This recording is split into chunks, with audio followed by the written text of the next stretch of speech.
Yada da. Smoke a lot radio in the building. It's your host with the most coolato smoke, yuck mouth in the he's house. Big shout out to my co-host, man.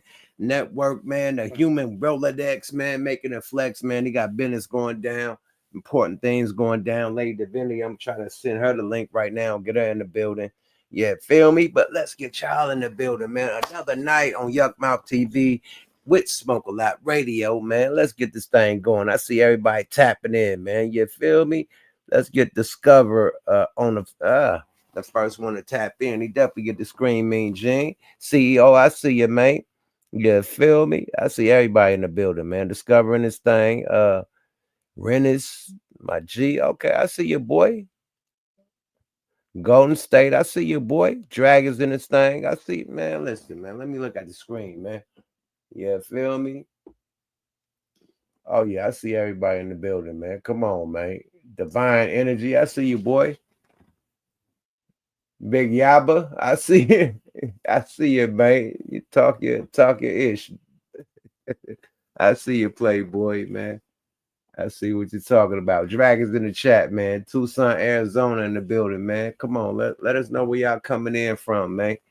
Y'all coming in hot or not, man. You feel me? Let me know where y'all tapping in from, man. Let's get this thing going on right, man. First of all, with the chat, with the gang, with the committee, with the nation. Yeah, feel me? One time for the one time. Let's do it. Yeah, feel me? Drags in the chat. I see East Oakland in this thing. I see Ice Cream Man in the building, man. I see your boy. Yeah, man. Let me know where y'all tapping in from. You know, before I get this content going. Kind of saucy. You know what I mean? I ain't gonna even lie. It's gonna be a saucy episode. I'm about to hit Lady Vinny mid episode and send her the link. Matter of fact, I'm gonna do that right now. Send the link.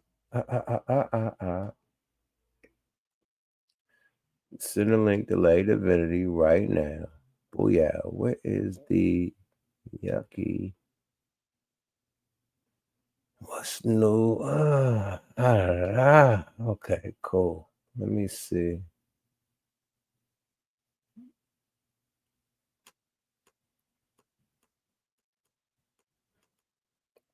Yeah, I am the producer of the show at the same time, just the host of the show, man. So y'all bear with me. Let me send Lady Divinity the right now while we online. Yeah, feel me. One time for the one time. Everybody, I appreciate y'all tapping in, man. I'm trying to multitask, you feel me? But the title of the night is Hip Hop Dead. You feel me? That's what we're gonna talk about. Is hip hop dead? You know, they just canceled the BT Hip Hop Awards. They just canceled the Soul Train Awards, man. Question of the night, elephant in the room, did the YNs kill the game? Or did the YBs kill the game? The young bitches, you feel me? The young niggas or the young bitches. Who killed the game? Because it's ugly right now, genuine. You feel me? We gonna touch on that, man. Or is it a Cheeto face? You know what I mean? Because everybody trying to say it's Don Cheeto. You feel me? Allegedly, I gotta say allegedly with that because that boy sue everybody. So yeah, they saying Cheeto putting the blitz on Paramount. Paramount, you know, runs Viacom. Viacom runs BET. So you add that thing up, man. But you gotta think, right? No more Rap City. You know what I mean? No more The Basement. No more MTV Raps. Yo MTV Raps. I mean, I don't know. You know, we're about to solve this puzzle out. You know, it's a Rubik's Cube puzzle that's going down in real time. And I've been saying not only with the COINTELPRO, with them trying to eliminate hip hop with, you know, criminal activity, but with them trying to eliminate hip hop with the actual award shows, with the actual acclimates, you know.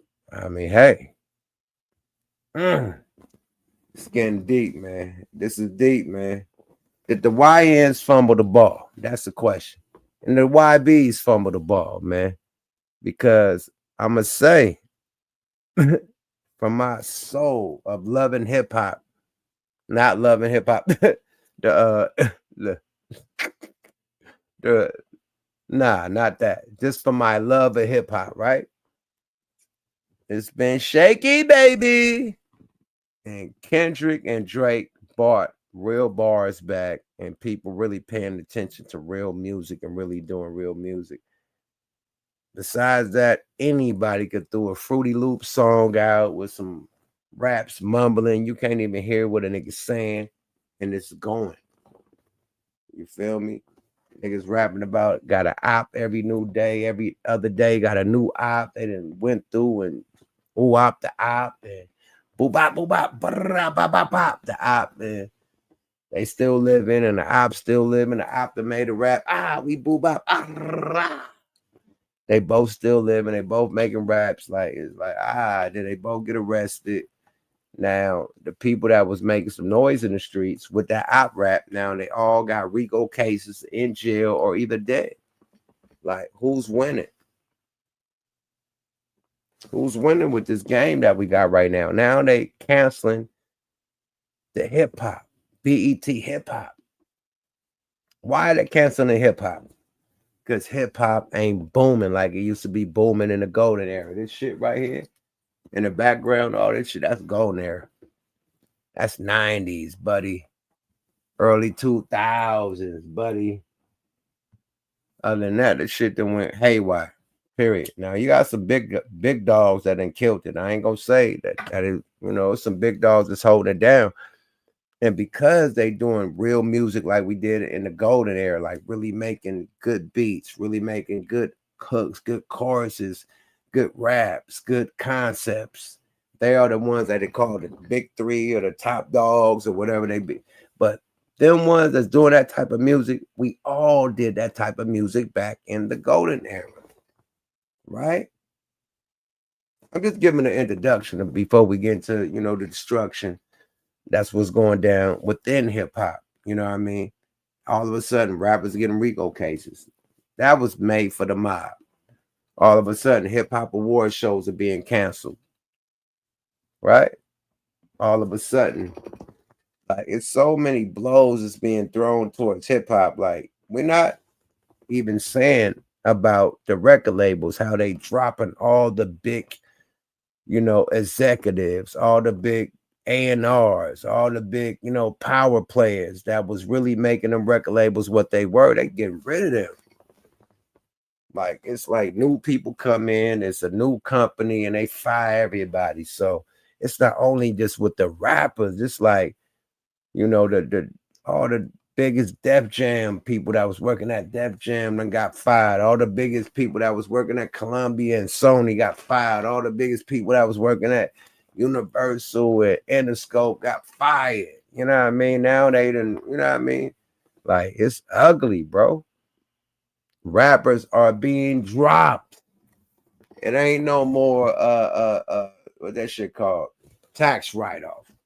Where you have a multitude of artists that just there that ain't really doing the numbers, but you got the big artists that's doing the numbers that take care of the whole label. Them artists that ain't doing shit no more, you're getting dropped.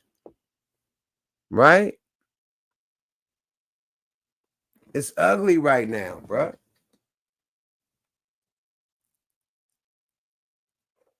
It's ugly right now for hip hop. And niggas wondering why I ain't dropped the album in so long. Because the shit been dead. It's been dusty. I'm dropping the album right now.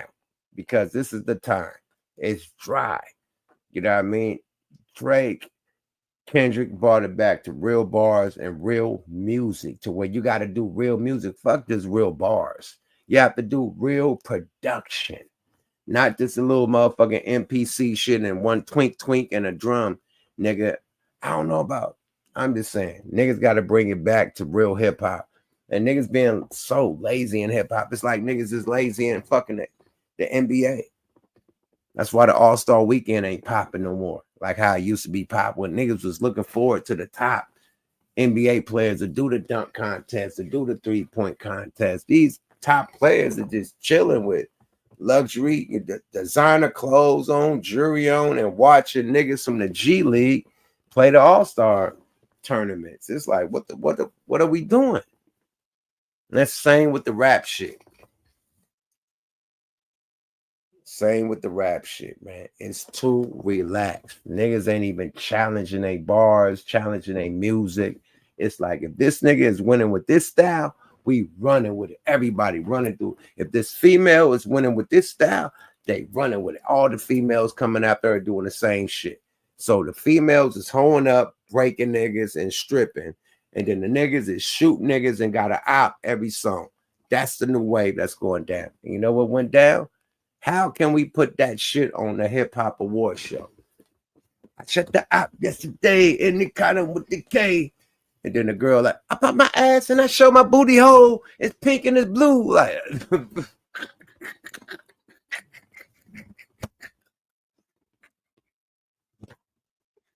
hey, bitch got ass shots. She got motherfucker the G-string on, ass cheeks everywhere. How can they promote that with Paramount? Paramount is linked up with Viacom. How can they like you can't promote that? Like it's too much. It's too much hoeing and it's too much stick blowing. And I'm talking about no Frank Ocean, no Diddy Bob, but I'm talking about really like op shit. You feel me? I'm cool. Like on some real shit. And BT said, I'm cool. Soul Train said, I'm cool. We gotta come back to the fucking drawing board. Period. Hip hop niggas gotta get back together, man. Let's play some content, man. Let's hear what other celebrities gotta say about this shit. Then we're gonna get to the real content. Let's see what let's see what Fat Joe, man. You know we love Joey Crack, man. Let's see what Fat Joe got said about this. Oh, let's see what are they gonna cancel us? Let's see why let's do it with Fat Joe and Jada. They're my niggas, man. Y'all follow them, Joe and Jada, man. Hot podcast, man. They doing they one too. Let's hear what they got to say about the shit. BET is canceling the BET Hip Hop Awards. BET says the Soul Train Awards and the BET Hip Hop Awards are being suspended indefinitely. The Hip Hop Awards have largely been held right here in Atlanta, starting back in 2006. BET came up as a community station for Black people. Black Entertainment Television is the nation's first and only cable television satellite network distributing Black programming. Bob Johnson took the check. He sold it, first Black billionaire, whatever the case may be. He sold it to Viacom and Paramount. In 2001, BET was acquired by Viacom, which is now Paramount Global. Sometimes the goal is to buy your project to suppress you. Some big company might come and be like, yo, we want to buy Rewind to 10. Throw us the Billy. And then like shut it down. Yeah. Like, yo, we got to go. We got to keep this thing moving. Who knows? Save hip hop. Save the awards. Save your money. Hey, salute to Joe and Jada. But I feel like what Joe said. I think people will buy you, buy your property on the monopoly board to take you off the board sometimes and build new property. We don't like Boardwalk House built. We want to build something different on Boardwalk. That shit look cute, but we'll buy it. Nah, we want to put a Boardwalk. They got that little red piece on it. Nah, we want to put a gold or silver piece on that bitch. We want to step it up and shut it down and get money on some other shit. I think, allegedly, it's a lot of blitz going down since Cheeto Face has been in the business. He already sued the shit out of Paramount. Paramount is paying them from Fox and all the other shit that they got going on, all the other little, and then all of a sudden, all the Fox people that he sued is working for him in the government. You got Fox News reporters working in the government. This is wild. So, with that being said, I ain't gonna say it. Y'all fill in the blanks. Please fill in the blanks because I do not want to be put on the hit list for the Cheeto Face takedown. But Cheeto Face is taking down everybody that got a social media that's going against him. That's all I'm gonna say. Allegedly. Allegedly. And I don't care about this channel. I do this shit for fun. Period. I don't give a shit. I don't get no money off the channel. A little donations here and then. Great. But I do this for fun and to give the game. You know what I mean? Because, you know, the OGs got to pass the baton. You feel me? I think that youngsters has been passing the baton. That's why the game hasn't been elevated. Like, when the ones that do tap in with the OGs, the Dr. Dre's, you know what I mean? The Jay-Z's, you see them, the ones that level up, you know what I mean? J. Cole tapped in with Jay-Z, Def Jam, Rock Nation. Boom, you see where he at. Drake tapped in with Lil Wayne, Baby, Slim, you see where he at. Kendrick tapped in with Dre, you see where he at. Boom, like, you got people that tap in with the greats and they go big, but it's a lot of people that tap in with the YNs. You feel me? And it's all about what the YNs got going. You feel me? And then whatever that path for they big YN, the big homie from the YNs, you know, Rico cases, you know, dead, you know, or fighting cases. Like, I mean, hey, it's a never-ending story, bro. So what can you do for corporations that got shares in these corporations? Paramount, Viacom. Not only BET, I told y'all at the beginning of this segment, Yo MTV Raps, out of here. The Basement, out of here. Rap City, out of here. I've been telling y'all that I've been trying to destroy hip-hop from the inside out. We're making too much money. It's millionaires overnight in this hip-hop shit. Literally. Millionaires overnight in this hip-hop shit. And billionaires within 10 years, 10 to 20 years. When it take other people 100 years passing it, that baton from generation to generation, family to family, to finally make that billion. These dudes is doing this shit within 10, 15, 20 years. Quick. 5 years. I don't say 5 years unless you're a ball player. No, nobody made $1 billion in 5 years. I'm just saying. Podcasters is on their way to making $1 billion in 5 years. I think the podcasters, the streamers, is on their way to making $1 billion in 5 years. But other than that, yeah, man, people is making money too fast in motherfucking hip hop, I think. And they trying to cut the water off. We ain't talking about these awards. Man, check this out. Let me keep it a bug, right? This last BET Awards, right? The YNs is so locked up, so, you know, knocked off. Rest in peace, you know, condolences. Knocked off or under investigation or twerking and squirting so much that they went to the whole OG blueprint, right? Look at this last BET Awards, not the Hip Hop Awards. They had so many of the OGs from the golden era to really bring that real hip hop back because the YNs fumble lie at the ball. Why you gotta go back to Snoop Dogg, Busta Rhymes, and all the old school people to really bring a show? Because the YNs fumbled the ball. And I'm going to really put it on blast, right? No disrespect, because this is the Mecca. But the BET Hip Hop Awards has been in Atlanta since 2006 or something like that, 2007. And I'm going to keep it a buck. When you go to the Hip Hop Awards down south, it's a down south awards.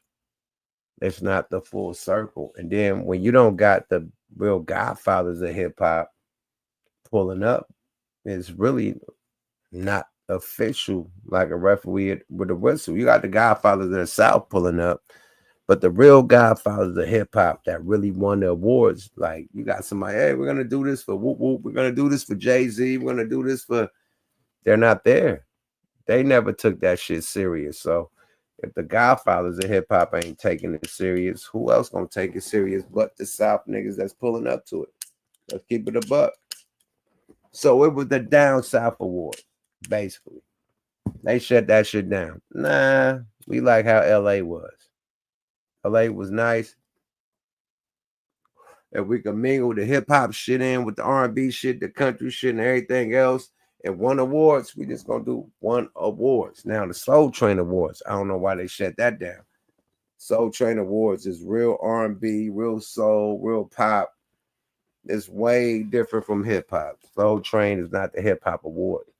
So I don't know why they set the Soul Train Awards down. You know what I mean? So that's wild.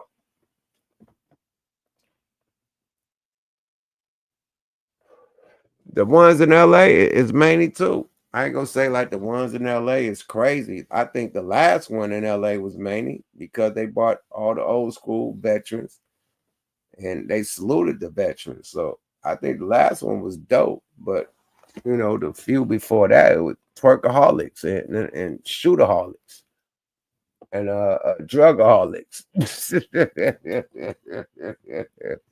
and emotional holics. You feel me? Like it was like, yo, yeah, I mean, and that's what hip hop has come to, a copycat game.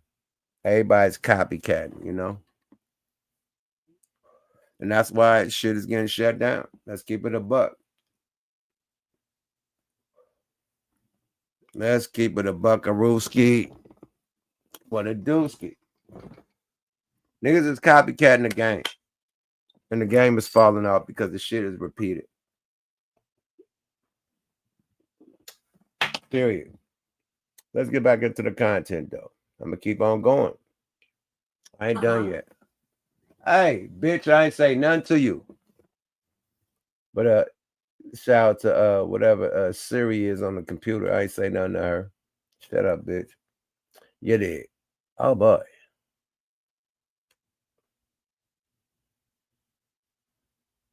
Okay, let's get back to the shit. Bring the fight to the internet. Let's see. Let me tell you the real reason why. And a white boy gonna say it.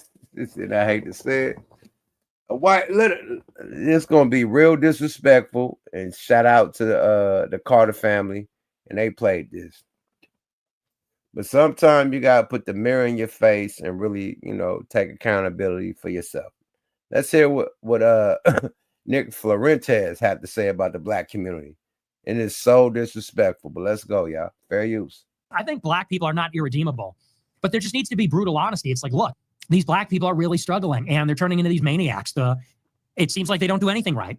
They're obnoxious, they're rude, they're inconsiderate, aggressive, cruel. And, you know, look, nobody hates black people for being black. If there are people like that, I think that's exceedingly rare. And I don't consider myself one of them. The reason that people have negative attitudes about black people is because most people's interactions with black people are negative. Most people's interactions with black people is when you're stuck in traffic and you see a Nissan Altima speeding down the shoulder. And you say, what the fuck? You're not supposed to do that. Why that gotta be a black person speeding down the shoulder lane in a Nissan Altima? Come on, bro.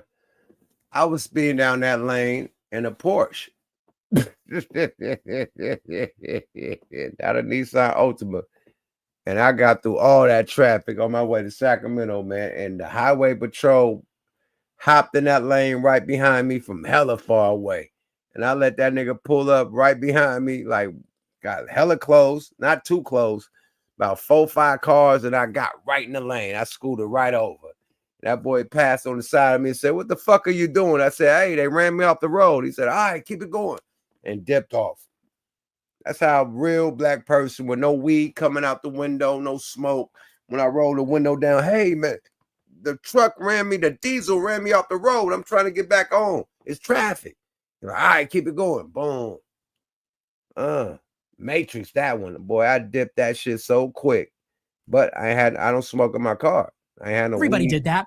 It would just be another lane. And, you know, not everybody can do that. But it's like these people have no respect for decorum. They think the rules don't apply to them. They have no respect for society. Like that's Nigga, I was late for a show. I had to get there. Sorry about that. I wasn't just doing this on the normal. Like, yo, I was late for a show. I had to get there and I had to hit the shoulder lane. Sorry about that. Going to Sac from LA, driving from LA to Sac, nigga. How about that? Let's go, y'all. Fair use. Their interaction is they are a waiter and they wait on a black table and the black people don't tip and they're fucking rude. Like that's most people's interactions. It's stuff like that. They go to the DMV and they see a black person behind the counter and they say, oh, here we go. And the person's rude. Now, it just goes to show people are not racist. It goes to show people don't like people that are rude. That people don't, it's unpleasant. People want to be treated with consideration and respect. And it is true. So I don't like this picture that he painting that all black people are rude. Like, I go to a restaurant, the black people is rude. I go to DMV, the black person is rude. Nah, I don't. Nah, I don't get that. And this is right after this. The Cincinnati thing goes down, right? When the white guy, whatever his race was, when he clearly slapped the guy first, that caused the whole whatever went down after that. But the white dude, not the woman, her boyfriend or husband or her companion or her friend, whatever it was at that time, I don't know what it was, but that guy struck the first blow. And then whatever happened after that happened. You dig? And I don't condone that. Condone no woman getting struck or hit, or no man getting hit or jumped. I don't condone none of that. You know, I think it should be a one-on-one, you know, catch a fade type of situation. But clearly that white man started that funk that ended up with him and his girl getting beat up. And I don't want no man or no girl to get beat up, period. I don't condone that. But you got to point out what started it. Every action calls a reaction. I tell my son every time, like, yo, don't pay attention and don't, you know, ignite no bullshit, because every action calls a reaction. And you can't control how somebody else reacts. Period. Every smoke, every beef has a reaction. Every argument has a reaction. And you can't control how somebody reacts off the argument or the beef, period. Or the slap. You think you just slap somebody, hey, shut up. All right. You slap me, you might get jumped. Allegedly. You feel me? But I think he's saying that. More of the story. Nick Florentez saying that because of this Cincinnati shit. You know what I mean? So, black people are all rude. What about the white guy that was talking shit to the black person and slapped him to kick it off? Nick Florentez. But let's go, y'all. Fair use.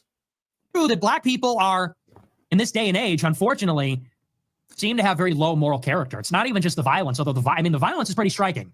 If you live your life and you know that you're going to be mugged by black people, it kind of colors your opinion or perception of black people, wouldn't you say?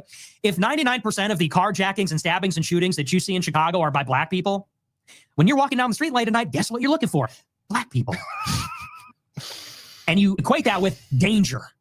And it doesn't take a lot of them to spoil the whole bunch like that. And hold on. The Carter family is so cooned out that they laughing and agreeing with this shit. Like, okay, I know they all voted for Trump, but you got to still be your race. And I know this dude with the green eyes have to be mixed. He's super laughing. He totally agrees with Nick. But these two black guys right here on the right and left, I mean on the right, should not be like, hey, oh my God, hey. You guys are pure black, it look like. Or probably that one on the right. I ain't gonna say they both, these other two look mixed, but damn. For that reaction to come from a black person is main. Let's go, y'all. Fair use. And we just want black people to take accountability and say, look, I'm not a bad person. I'm not a bad person. It just seems that every time I encounter you people, for the most part, it's negative. And sometimes extremely negative, like I could get a gun in my face. You know, that's a problem. And people go, well, you are just loaded up with hatred and racism. It's like, I'm really not. I'm a really friendly person. I'm a really polite, friendly person. I give everybody a chance. But if I'm someplace and I see. But look, all this didn't happen until the Cincinnati thing, right? Nick Fuentes been on No, Orange Jumper.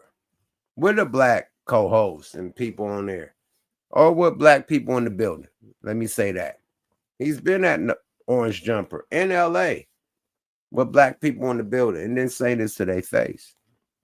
Why would you come to a black / white, politic, hella street politic podcast, and you feel this type of way about black people? This is Cincinnati. And it's a play, right? I think they're trying to get laws passed on us. You know what I mean? Like, y'all thought that it was just, the immigrants. Hey, they're getting, get rid of the immigrants. Get rid of the illegals. Now it's the black people are violent. We're gorillas. We're animals.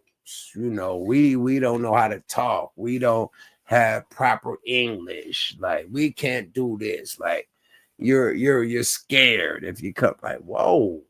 All of a sudden after Cincinnati. Now, let me give you another one, right? Something happened in D.C., right? Allegedly, because I don't know, but they say it happened. Somebody from the Doge got mugged by some teenagers, allegedly black teenagers. They didn't say what race they were, but they just said a mug of teenagers that was 14, 15, and 16, mugged them and beat them up, trying to steal a car. They threw that hot potato on the black race. And they said, you know what? Trump did let's say Cheeto Face did a post and said, hey, you know what we need to do, right? If we don't start charging these youngsters from the age of 14 as an adult, I'm going to federalize DC. Right? Look at the laws they trying to pass. Like, they want to charge 14-year-olds as an adult for these skits that they doing. Where's the footage? They say DC got the most cameras everywhere. Where's the footage of? They just have a picture of a guy by American truck with blood on him and saying, hey, some rowdy runts, rowdy teenagers beat him up. How you know they was teenagers? Now we got to start charging teenagers as adults.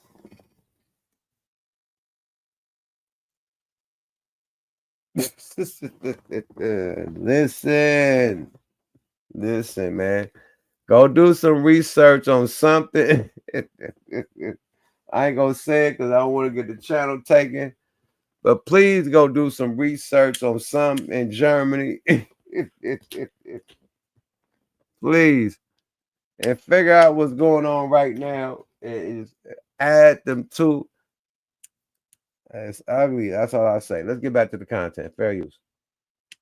Some black person walking in with their pants sagging and they can't articulate what their problem is or what they need, and they're rude and they're aggressive and I'm in fear for my life. Like, yeah, I have a problem with all of that. And people go, and these black people go, well, you're racist, you're racist. It's like, no, I just hate inconsiderate behavior. If black people were super well behaved, we would be racist in the other direction. We'd say, black people, oh yes, dude, yes. My day is about to turn around for the better. What can I help you with, sir? Please come right on in. Why is he doing? Now look at this kumbaya ass nigga. He's laughing, giggling, and Putin. And this is a make-believe ass shit. Hey, if I seen a black person, this is a great day. Like, he's like, he's shitting on us. Like, basically saying that you can see a black person and you're not going to have a good day. All black people, not just the people that just, turned out and whatever they doing and raised, however they raised and dealing with whatever politics they dealing with. He's talking about every black person. Hey, I wish they were nice. So what about church people? What about old people? What about college people? What about business people? What about certain people in the industry? You know what I mean? Managers, you know what I mean? A&Rs, corporate labels and shit. You know what I mean? I ain't gonna say the artists because the artists come from the streets, but I'm just gonna say different people. You know what I mean? Models that be in videos and shit. Like the whole operation ain't just politics. And that's just the new shit. Like a lot of the golden era people, you know, you probably come from the politics, but you separated the politics from the rap game. You chose to be a full-time rapper, not 1 foot in the streets and 1 foot as a rapper. And when you did do that, you know, you got people that got arrested. I ain't gonna say that the old school golden era niggas didn't get arrested for all types of cases. It happened. It definitely happened. We had crash outs in the 80s and the 90s and the 2000s that all got arrested. I can't say that, but the multitude that's happening right now, the death of rappers. Let's start with that one. The death of rappers. Like we could name on one hand the number of rappers that died in the golden era. Now with this era, nigga, you need about 100 people with all their hands and feet to count the people that's getting killed per year in this rap shit.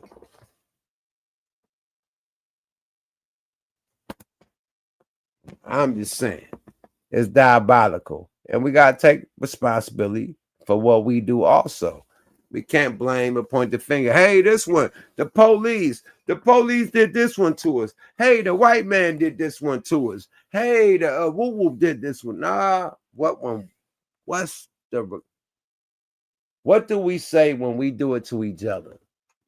That's why I want to play this Nick Fuentes shit, because he's saying, you know, what happens when we do it to each other.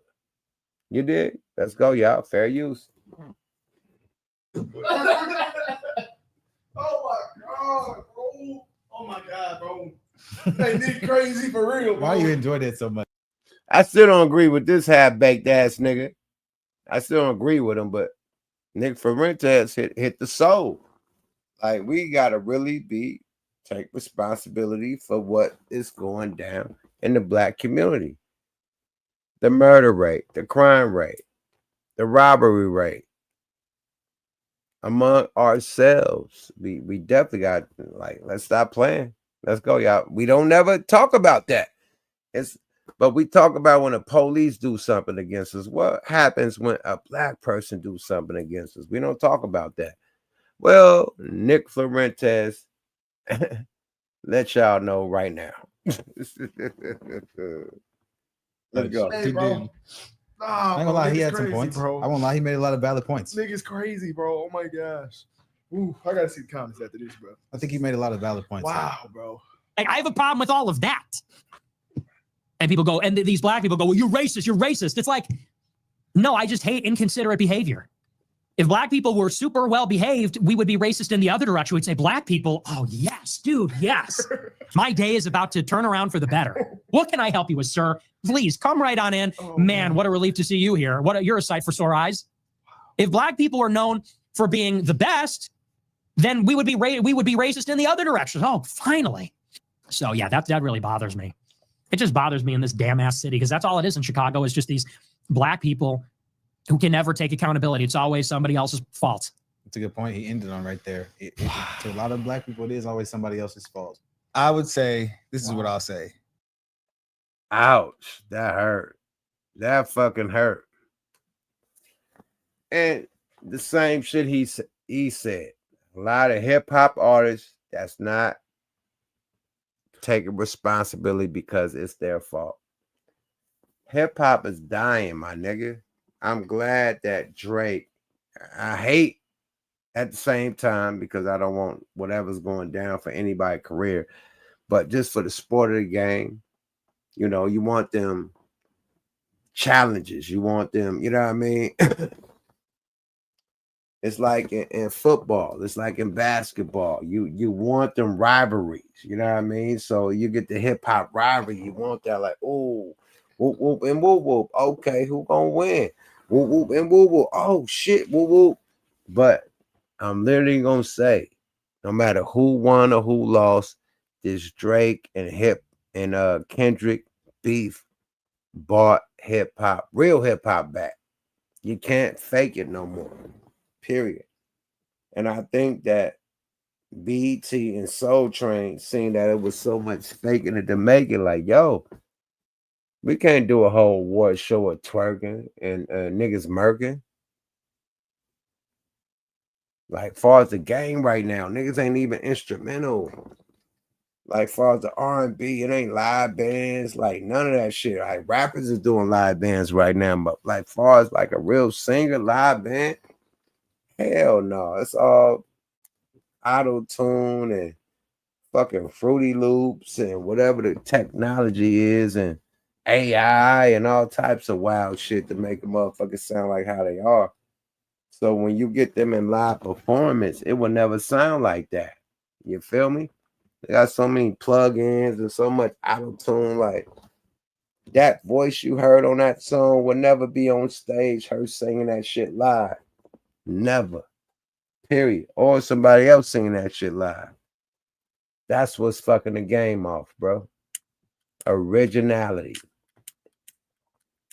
It's hip hop dead. I'm about to throw the alley oop. I seen a lot of the boys out there, the comrades, the alumni out there, and a lot of people in the chat, the gang. You know what I mean? I mean the committee. Y'all tap in too, man. Anybody tap in, man. Is hip hop on the way out? You know what I mean? That's the question. Is hip hop dead, man? But the cancel of Soul Train Awards and the BET Hip Hop Awards in Atlanta. Not the original BET Awards, because that's still gonna go down in LA.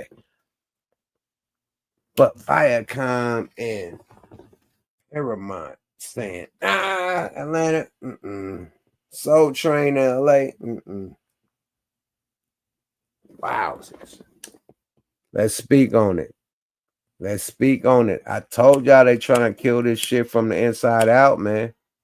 If you don't do no promotion of the artist or no accolades, who's gonna blow up? I'll wait. Who's gonna get money? Quiet money. You know, you gotta do shows and shit to keep that money. But if you got a whole tribute show on the Soul Train Awards or the BET Awards, you know what I mean? You know, that make your album sales go up, even though the artists have to do that shit for free, right?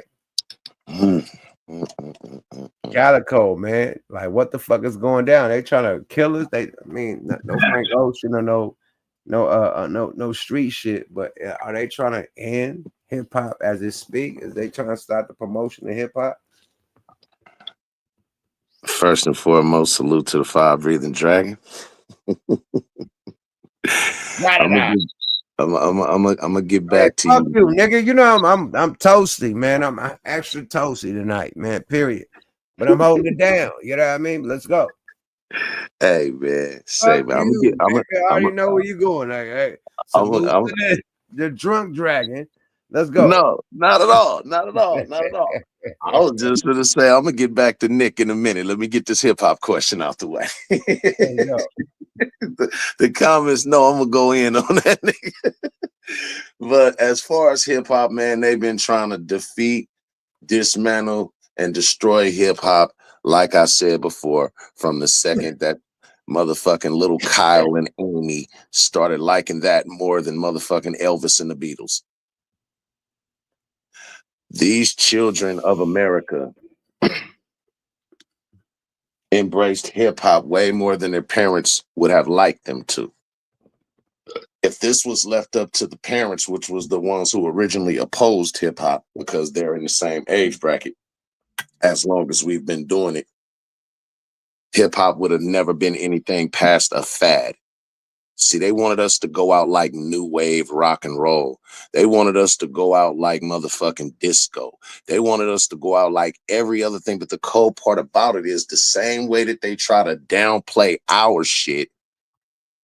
How can you try to downplay or destroy our shit and at the same time emulate it and try to steal it? You said something. Now you're cooking with grease. Talk your shit, brother.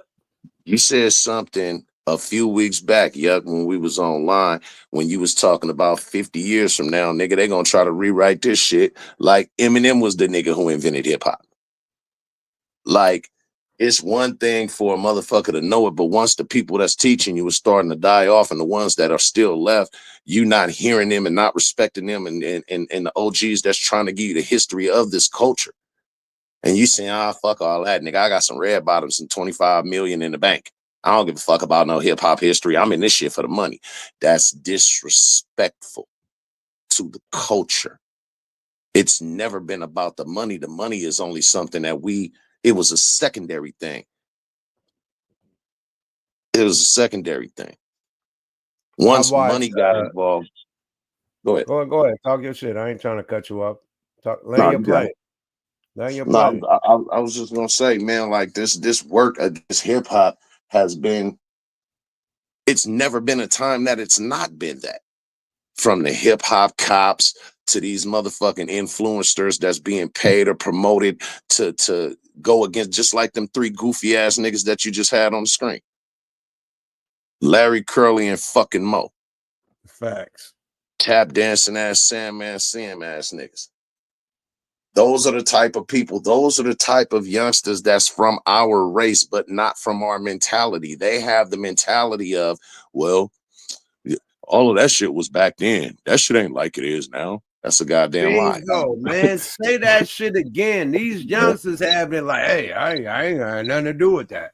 Hey, whatever's You that. know, Hey, like, if you don't think it has, if you think that you don't have nothing to do with that, and don't none of that have nothing to do with you, then ask yourself. Go ahead. But look, not to cut you off, but to add on to what you was talking about, right? Mm-hmm. You can spoil your kid rotten. These kids come from parents that have money, that probably made money in hip hop or made money in the black culture. For them to come on and stream and play video games all day and make a way. You know what I mean? You niggas ain't working nowhere. You on YouTube and on Twitch and you on Kick and you make your money like that. Who's paying for the house you live in? We done seen, Fedademics in his mama's, garage or basement. Right. We done seen a lot of these dudes, Kai Cenat in his mama basement, wherever it may be.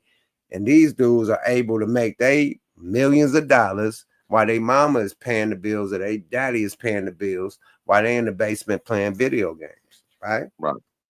That's a fact. That's a fact. But let's be real. So me saying all that, they don't feel the struggle that they daddy and their mama is doing to pay them bills while they playing video games. Once they own playing video games, like fuck what moms and pops did, fuck what the game did, fuck what the culture did.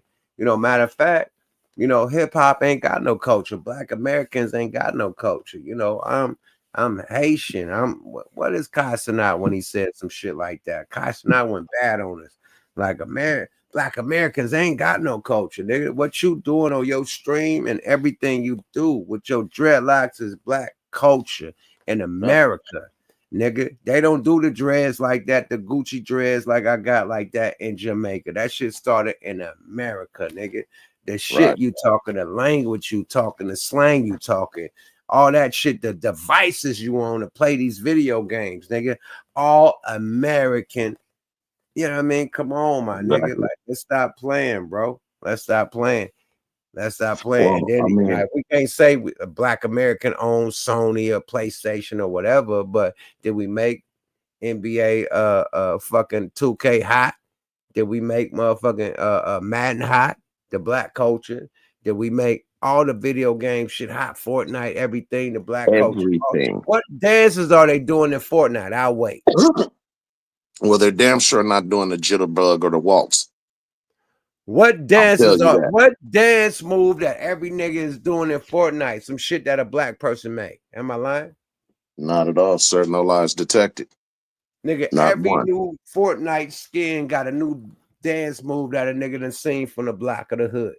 That was on TikTok, on Instagram or something. Oh, that's the new dance move. Woo, woo, woo, woo, woo.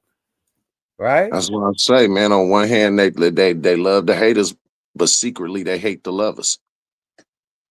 That's what it really all boiled the fuck down to, nigga. You despise our culture, I believe, in our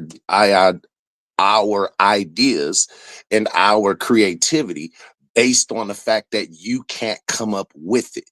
So you're envious of it, but you would love nothing more than to be able to erase us from it and claim it as your own. And if you can't do that because of people like us, you'll just be fine with just destroying it. That's how envious motherfuckers think. If I can't have what you want, then it'll make me absolutely happy for you to not have it neither. That's just the motherfucking action-packed fact, Jack. And it's always been like that. They've never been able to not piggyback off of our motherfucking creativity. You couldn't have no fucking. They have. And then once we try to capitalize off of it, they try to cut our water off. And I think that's what's going down with the hip hop shit. That's a You fact. know what I mean? They're But trying to cut our water off, bro. Niggas It's is been too before hip hop. But man, look, you see how niggas is hate. Bruh trying to cut off the NIL deals. He had to rephrase that, and he stopped it. He put a pause on it. But he was ready to cut the NIL deals. And he paused it because, nah, man, not only black people getting them deals, your race getting them too. Oh, okay, I'm gonna slow that down there, man. Let me stop that. But he trying to stop a limit on the NIL deals for college. Like, what the fuck? Like, what you gotta do with that? What you gotta do with companies and everybody putting that money? This nigga was hating on niggas getting money, right? I mean, we're talking Am I about. lying? Why would he stop them deals? He ain't hating on the white man. He ain't hating on the coach. Why he ain't stop the fucking college coach getting paid more than anybody in the motherfucking college game? Anybody in the school.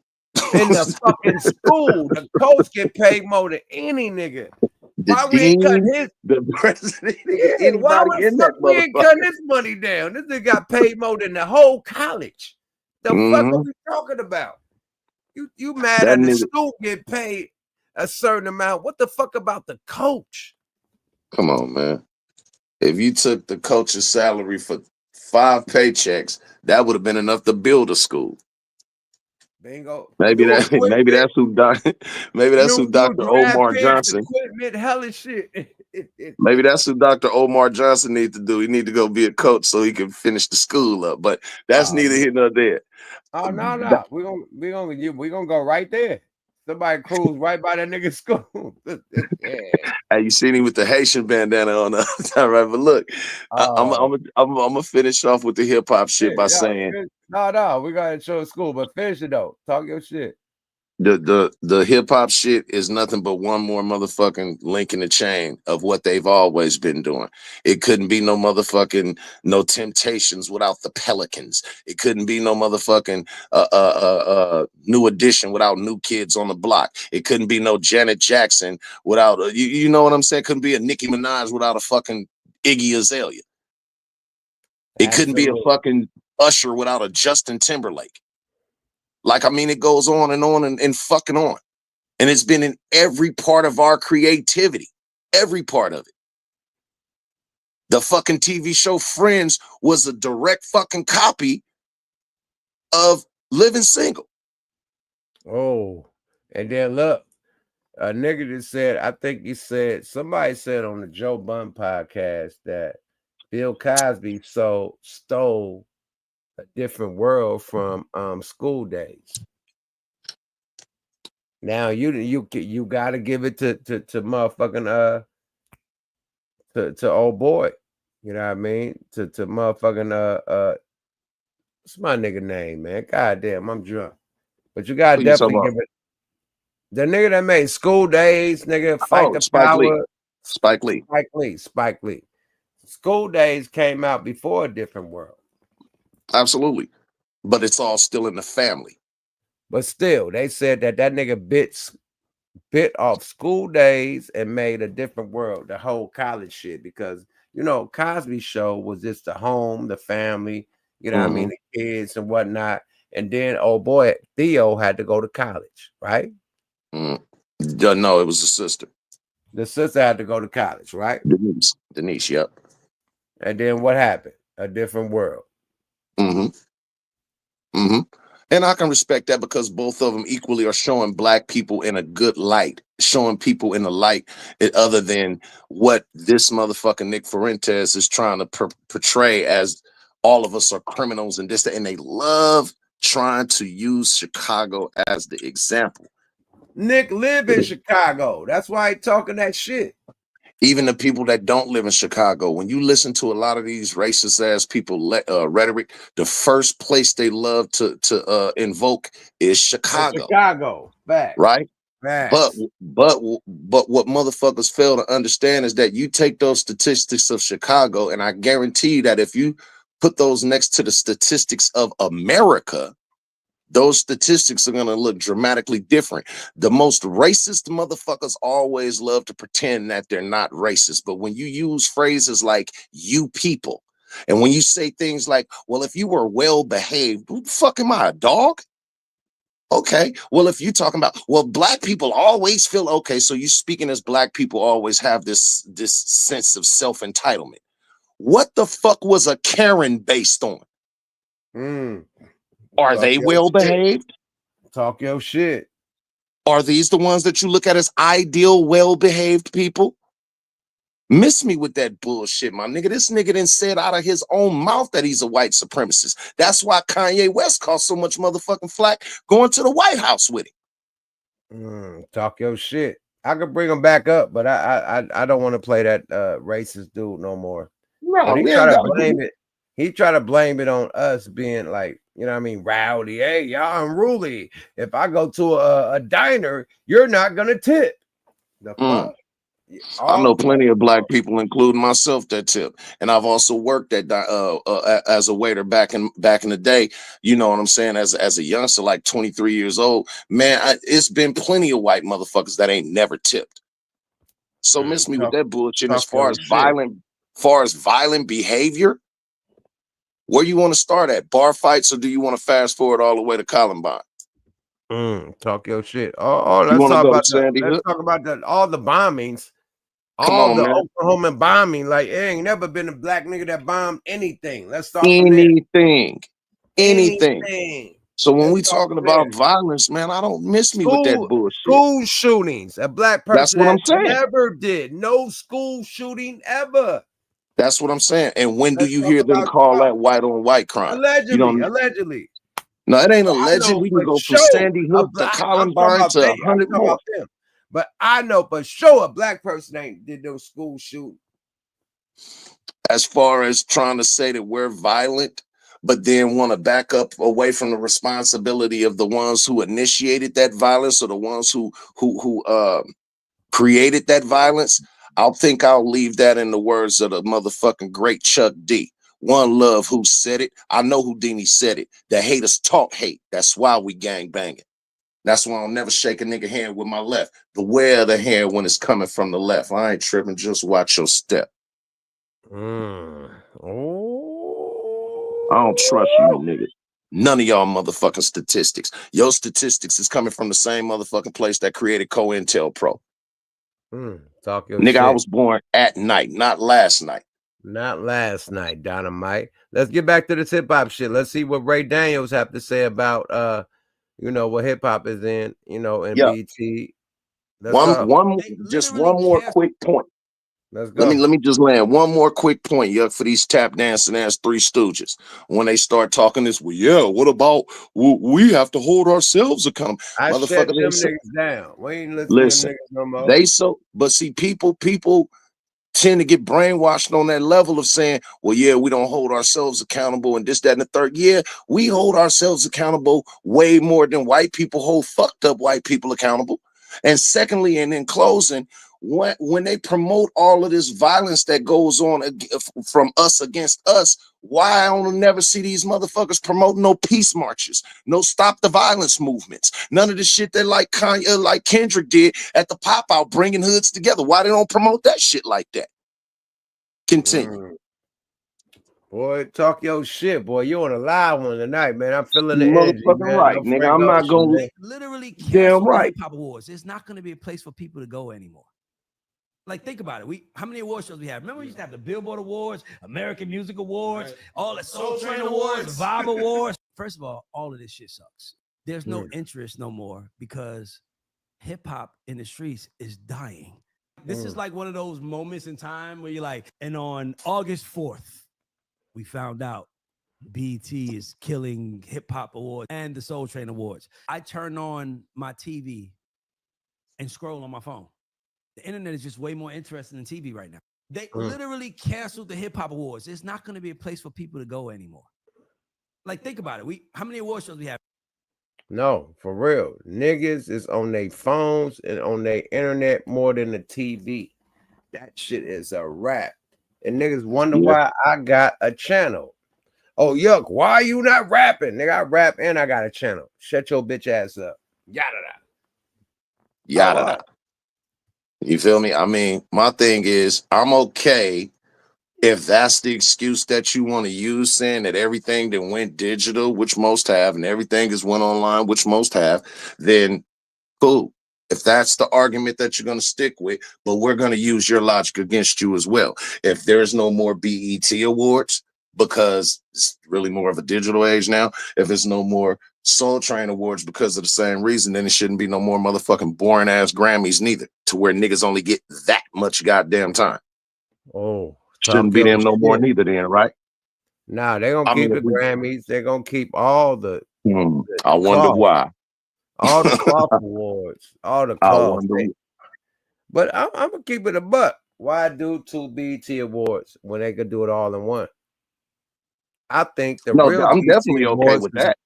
I think the real BET Awards is way better than the BET Hip Hop Awards. The BET Hip Hop Awards is like some old, I don't know what that fuck it is. It's like the Atlanta Down South Awards. It's not like the big dogs is not in there.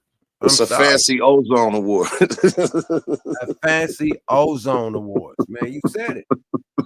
I ain't said that shit. You said it on my own. And I'm okay. It's like look, I'm talking about the turn up though. It's like the Bars Awards in Frisco. Mm-hmm.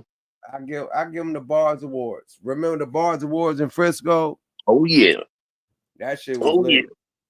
It was, and you know why I think everybody showed up, but still, it's like a Bars Awards, my nigga. It ain't like we're the big dogs. The Jay-Z come to the Bars Awards, and Nas like.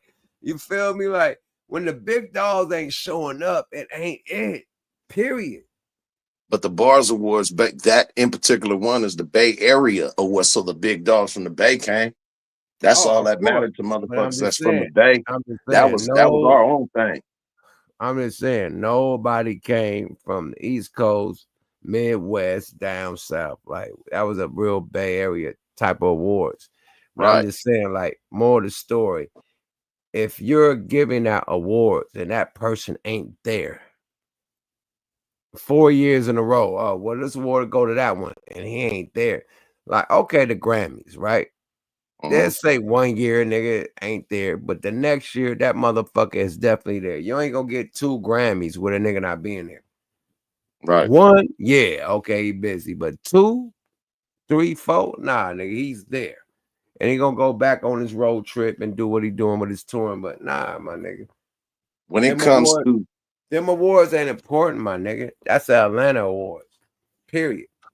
When it comes to specifically black leaning or black entertainment award galas like BET, whether it be the hip hop or the regular awards, the Vibe Awards, the Source Awards, the Ozone Awards, the Bars Awards. Like you said, it's a lot of them, right? And I believe that a lot of those got the plug pulled on them is because it's showing black people in too much of a good light. Why do we want to show these motherfuckers being celebrated all the time?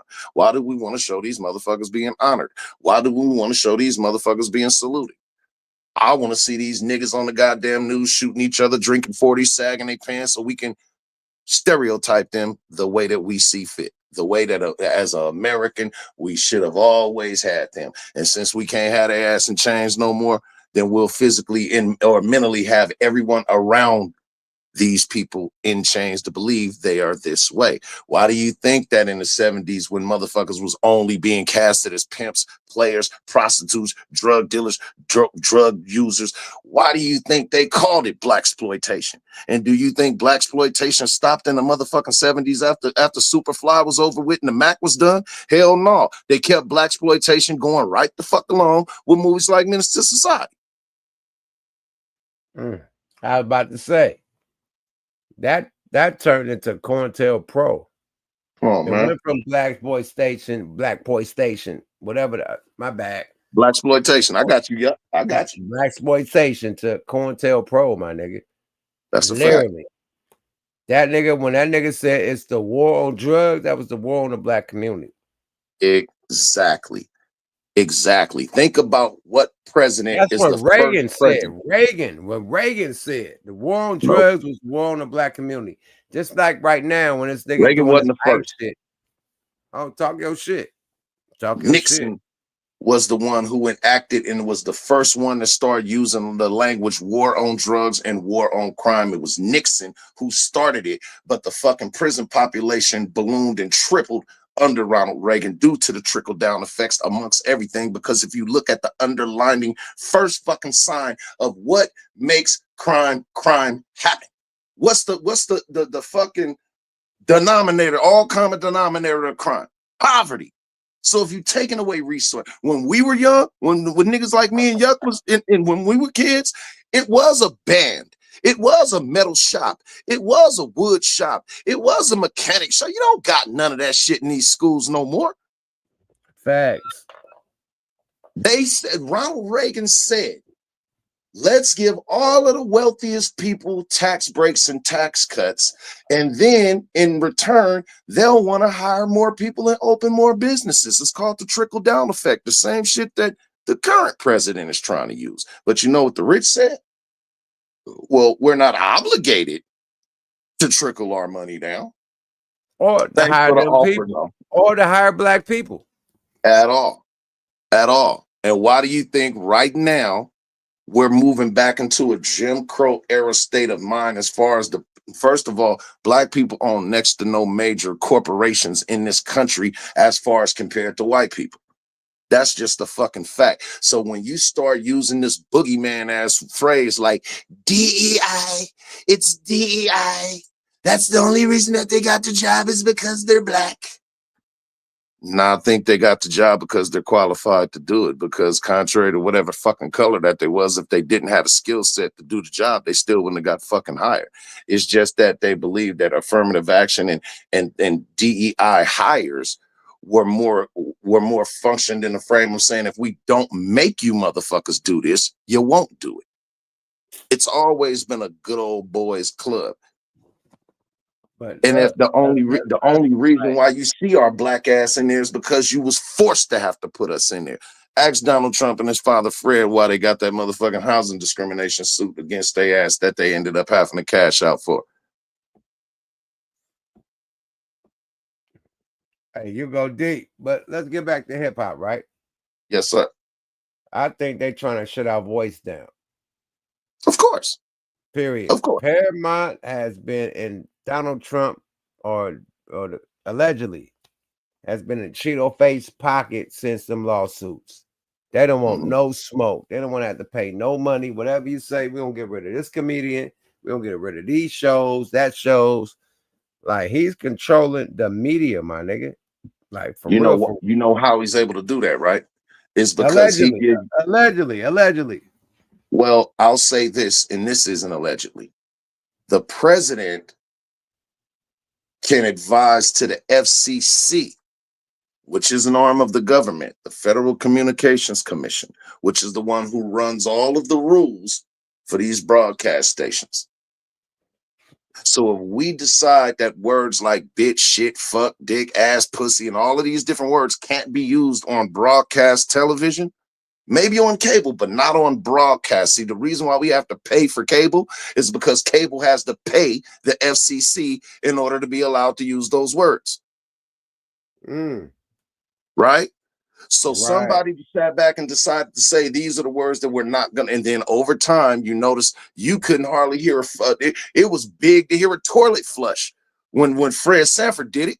But by the time we got to right now, you'll hear people on these TV shows now using words like, oh, they got me pissed off. Oh, she's a real bitch. Like, these words are cool now to say, which they wasn't at first. And if I heard the president say they fucked up on national television. So exactly. He said they fucked up. I heard Cheeto Face say they fucked up on national television. I'm like, this nigga cussing.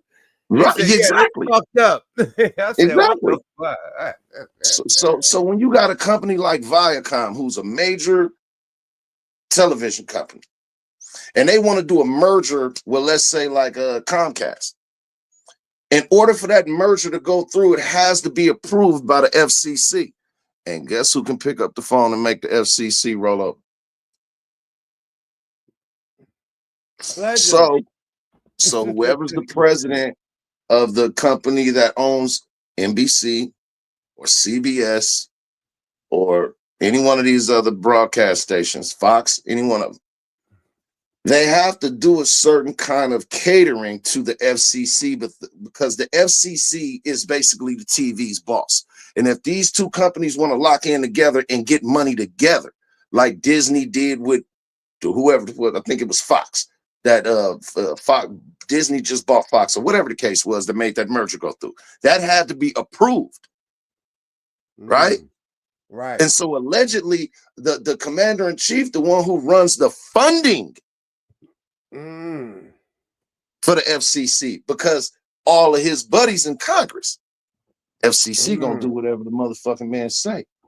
And if he don't like you, or like your jokes, and this company want to do a merger with another company to get more money, then they gonna take him off the air. They did not only take this man off of the air, the comedian dude on the little Late Show, they ended the whole fucking Late Show. That's been going on since motherfucking Johnny There ain't gonna be no more Late Show after this. No more. It's No over, more. Hover. You're And gonna they get coming for Bill, Jimmy you Kimmel gonna get next. Bill Murray. You're gonna get Bill Murray on HBO or Showtime, whatever you own. That's it. Bill Murray. That's it. That's it. And they coming for Jimmy Kimmel next. They coming for all these motherfuckers. Anybody this is an authoritarian's mind state, but we gonna keep it hip hop. Hey man, you done fucked my whole appetite up, man. I got a boss plate, soul plate. Shout out to my wife, but yeah, we are in some shit that happened in Germany. I'm just gonna say that. We are in the beginning stages, allegedly. Allegedly, In but real time. But In real exactly, motherfucking time. exactly. That's how. You know what? I hate to say, Nigga, is this in real time or not? It ain't even been 6 months in, 7 months in. It's like we already been in this shit for like 10 years. It feel normal. Nigga, we got 3 bro, years. let me say 5 something, right? months Let me say something, right? They go on this motherfucking whatever it is, Fox, CBS, CNN, man, NBC. They go on that bitch and lie their ass off, my niggas. Like, do you know that it's real people? They say, hey, the American economy is booming. It ain't no inflation. Lying no their ass. It's like, nigga, do you know? Man, listen, you a rich ass nigga with a chef. Your chef can tell you the prices of steak right now. Nigga, the steak used to be $50. This nigga steak is $70 right now. Nigga, they went up $20 more. They ain't letting you know because you're a billionaire. You ain't got to deal with that. So you got to the motherfuckers that ain't never cooked went grocery shopping don't know what the fuck is going down. Like Trump ain't never went grocery shopping. Trump ain't never pumped his gas. Ever. Ever.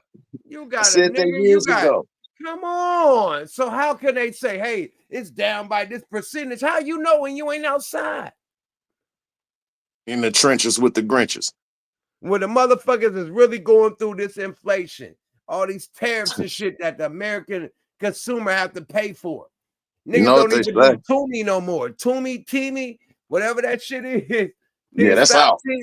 They shit Toomey down, whatever that shit is. Too much tariff. That shit was the cheapest shit niggas running through. Come on, man. Nigga, inflation run the nation. I walked to Costco yesterday and crawled out that motherfucker on my stomach. Like, ouchies. Nigga, it's been like that since like the fucking pandemic. Come on, man. Bro, nigga go to Costco, spend a soft $6 and be in a mix. And be in a mix. Nigga, not no more, Jack. It's a soft about $700 to $900 right now, but nigga, to get right. Man, come on, man. $700 to $900 gonna get you fully right just for the month. right You now in feel me? Costco's. Like Shout how out to niggas do- Kirkland. how I do it. I'm big steaks, big, lamb chops and shit, and seafood and shit. Yeah, how I do it, it's soft 7 a month easily. 7, 8. But it used to be like a soft like 5, 450, 5. And the 6. nigga was right. Right. Like super Nigga had some extras. You got some throwaway. man, listen, man, nigga be right in that Costco little boo-bop, boy. Come on, Nigga. man. Nah, nigga. Nigga had not some no more. throwaways at the end of the May. Son, come on over here. Come get this pack of steaks and this extra little pack of toilet paper, man, for your house. Nigga, no, not today. Niggas ain't got You spending nothing less than 600 or 700 when you walk in that motherfucker. If you doing your Costco gonna whoop you. And they gonna whoop you so sneaky because nigga, you can go in Costco with your game plan ready. Like, okay, I'm only I going got in here this to one, that one, this one. and this. Yeah. Nigga, by the You know time what you happened? walk past them shelves, nigga done grab 19 extra things. Other shit. You thought, nigga, that's me. I go in there with a list and I grab like about 20, 30 other items, nigga. And yeah, there you go, bro. It's ugly. Nigga like a big ass kid. Yeah, man. Then That niggas ain't be no in the lie, man. hallways.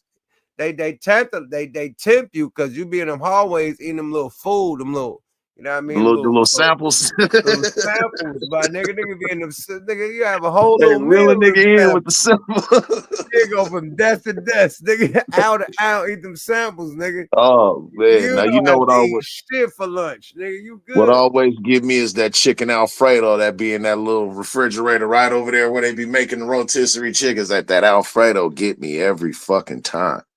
Man, it's some shit over there, man. I don't know what it's called, man. I know that when they be doing a little motherfucking egg roll shit, they be having hella shit, man. Shit. It's so much shit, man. And it be good. That'd be the fucked up part. It ain't like it's no trash shit. That shit be good. I eat one and spin the block on their ass and come right back.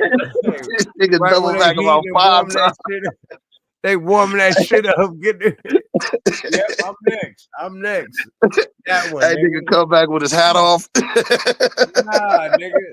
The same nigga. I just ate that. I got the wrapper balled up on the if you Hey, got nigga the be wrapper like, hey, balled just up on the cart, nigga. I tell the savage, motherfucker, hey, just put it in my hand on top of this wrapper, Nah, right? nigga. It's some real shit. I done seen the Indian lady said, give me 2 or 3 of those. Like she had like 3 of those. Like, yeah, I need one for me, my child, me. That bitch got 3 of them in a That row. bitch in that Like, I had store to by wait. herself. Man, I had to wait for her to get 3. That bitch ate all 3 by herself. Like she like lined it up like she had hella kids and shit. Like, yeah, my daughter, my niece. I see the bitch line up 3 in a row and took them all. I'm like, okay, nigga, that's the play. All right, nigga. I'm about to say, nigga, yeah, I got my son, my wife, my homeboy. I need about a 4-piece. And I'm waiting for you to say no, knowing I just seen you do what you did. Man, listen, I didn't know Please the game, say man. no. I was trying to spin the block and get an extra. I seen the bitch order 4 at one time. I'm like, I could do that too, nigga. I ain't got to spin the block. I trying to spin the block multiple times, go down the aisle, come back, and get another. They gotta cook that shit, so you gotta wait for them to cook it. I go way down the aisle, nigga. Come way back. Nigga, hope they You gotta catch her coming fresh off the boat. Fresh off the boat, you in the game. Yeah, man. I'm finna push down this aisle and go get this big ass motherfucking pillowcase sized bag of motherfucking Doritos, and I'll be back in like 3 minutes. Man, this bitch had like all of that. Everything that was cooked, she took that shit in one plate. I said, how the fuck? Oh man. She said, I need one for everybody. I said, oh, that's a play. That's a football play. Okay, I got it. Next time I'm on it. Yeah, I need one. I need 4 of them. I need 4. Yeah. Fuck Not that. now, but right now. Yeah, man. These motherfuckers, the rich people of this world, and I don't want to be mistaken because a lot of people come off like they hate rich people, and I don't. I hate people that are elitist. And okay, because if I was to say that I hate rich people, that means I plan on being broke. like no, you know what I mean? I don't want to be broke. And if I'm wealthy, I don't want to feel like, nigga, my hard work has to pay for everybody else. But I think Tupac said it the best when he was like, nigga, I don't need 7 50-bedroom mansions. Like, I don't even have a lot of people in my life like that to put in these big, like, what the fuck I'm gonna buy a 50-bedroom mansion for? A 20-bedroom mansion. I don't need that. That shit is just, that's weak to me, my nigga, when there's people out here starving. Like, I don't mind giving a little bit back. I ain't finna give you my whole chunk, but if we all collectively get together, our little bits can help another motherfucker to a better point where he can help somebody. But nah, I can't hate nobody that's rich. I just hate people who got a fucked up mind state that have money and want more and more in everything. I want everything at the cost of you who already don't got shit. I don't want the government to tax me. I got too much money. Make them tax you so you can work harder. And we'll put the homeless motherfuckers right there next to you to keep your ass motivated. Right, you're right, bro. It's fucked up game, man. It's a real billionaire boys club. It is. And it ain't a day that I don't wake up.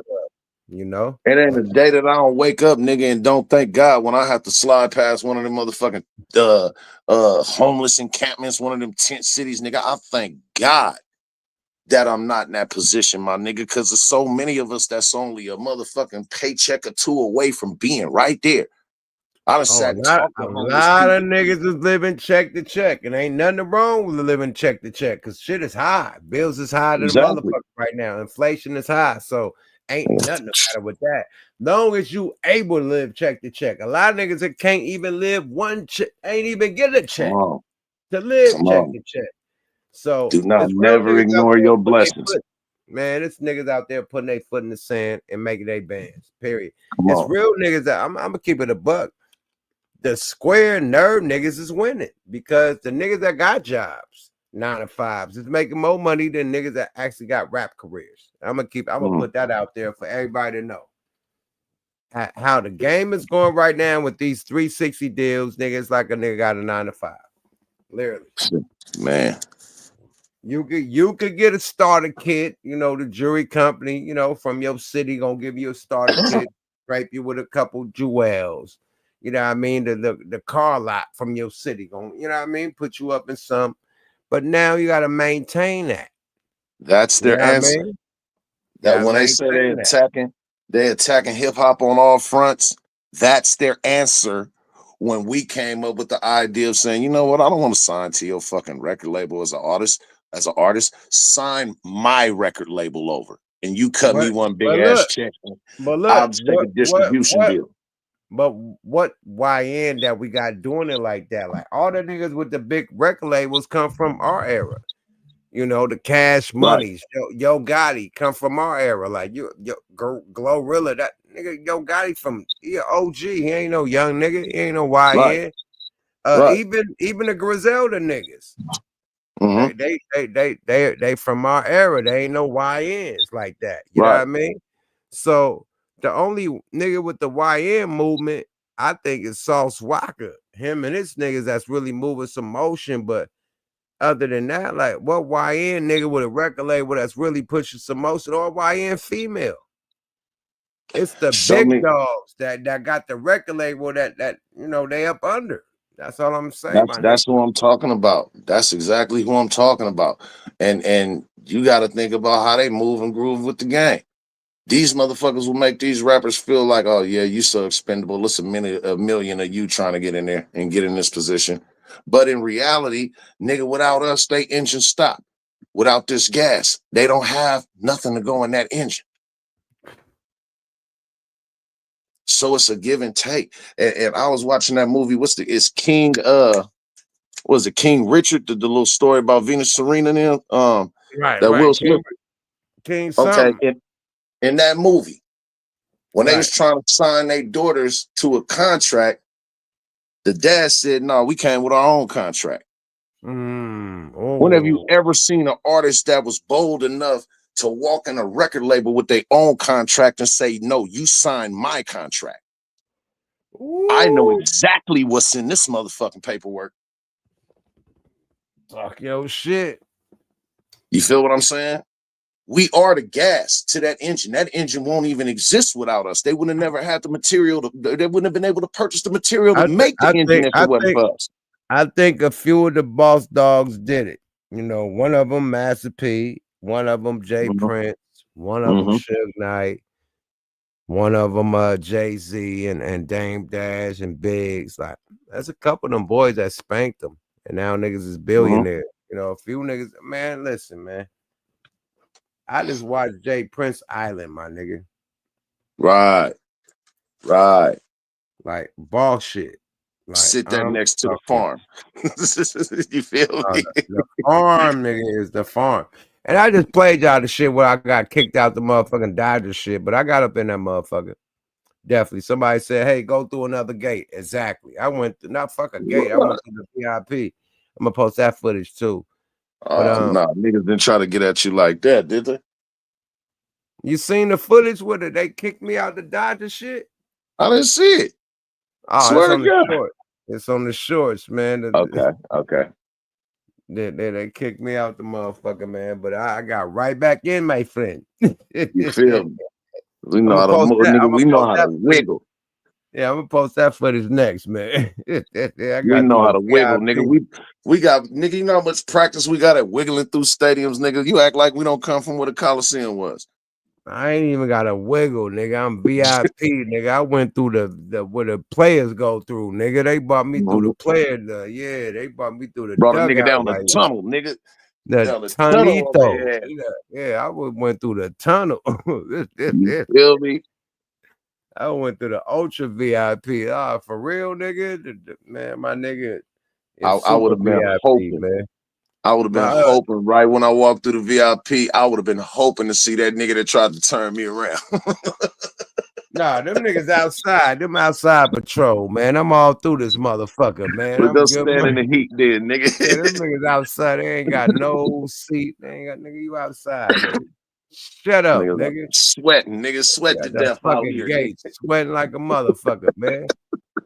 Yeah, nigga tried to kick me out because he said I called him a nigga. This is a pure Mexican guy. I'm like, nigga, whoa.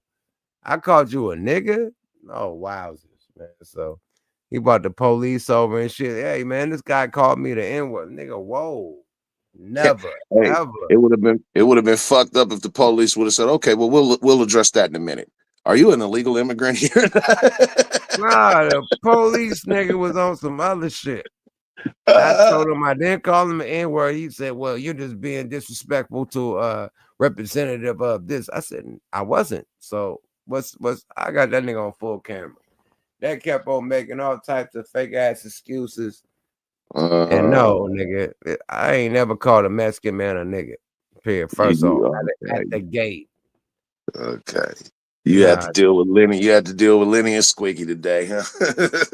Nah, the nigga, right? The nigga, like, I didn't know that coming to that stadium, you gotta have a clear bag. I didn't know that. So I came with my Louis my Louis bag. We got pulled up in a limo and shit, right?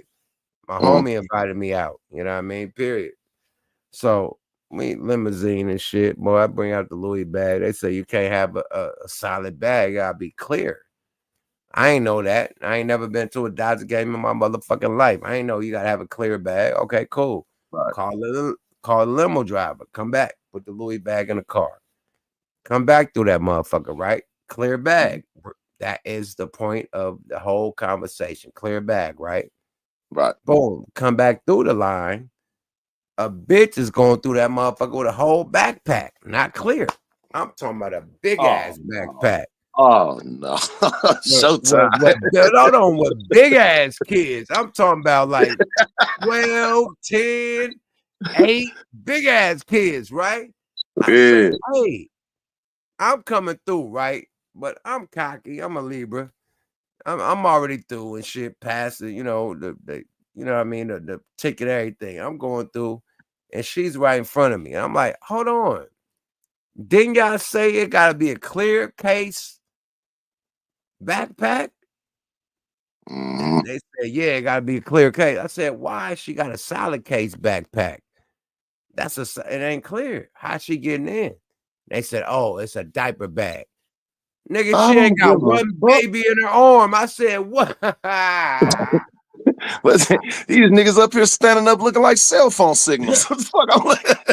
Ain't no Bro, goddamn babies and no goddamn man. man, they ain't got one stroller, none of this shit. They got motherfuckers walking through the tall ass kids walking through the shit, said it was a diaper bag. I said, all right, my nigga. I said, and I asked the nigga the question. I said, that ain't a diaper bag. What the fuck is a diaper for who? And just Any one of these big ass niggas wearing a diaper, somebody don't don't. question like, how's that bag getting in? And you made me put my whole Louis bag away, get out the line, put the Louis bag away, and you let a solid bag get in. He said, it's a diaper bag. I said, all right, my nigga, I'm getting in, and I blurt. And I had the lighter on me. I can't get in with the lighter. I threw the lighter. I said, all right, my nigga, I'm gone. He said, you're out of here. I said, what? He said, you called me a nigga. I said, oh, nah. I said, all right, my nigga. He said, oh, you called me a nigga. You out of here. The reverse Uno. Nigga gave the reverse Uno race car. Man, listen.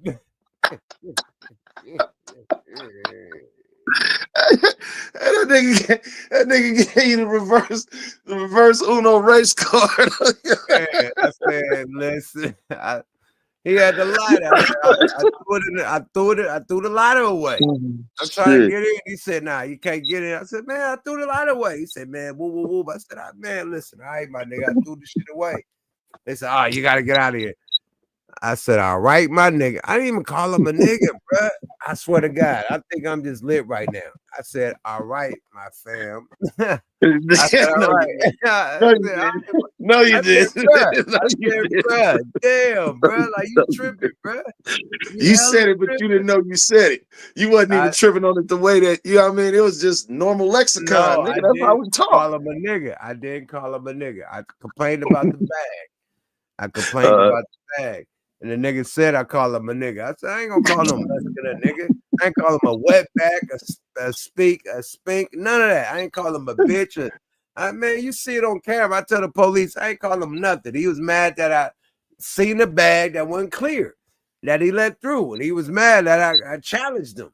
He like, hey, you can't get in. Like, fuck you, man. Period. He was like, really, like, you know what I mean?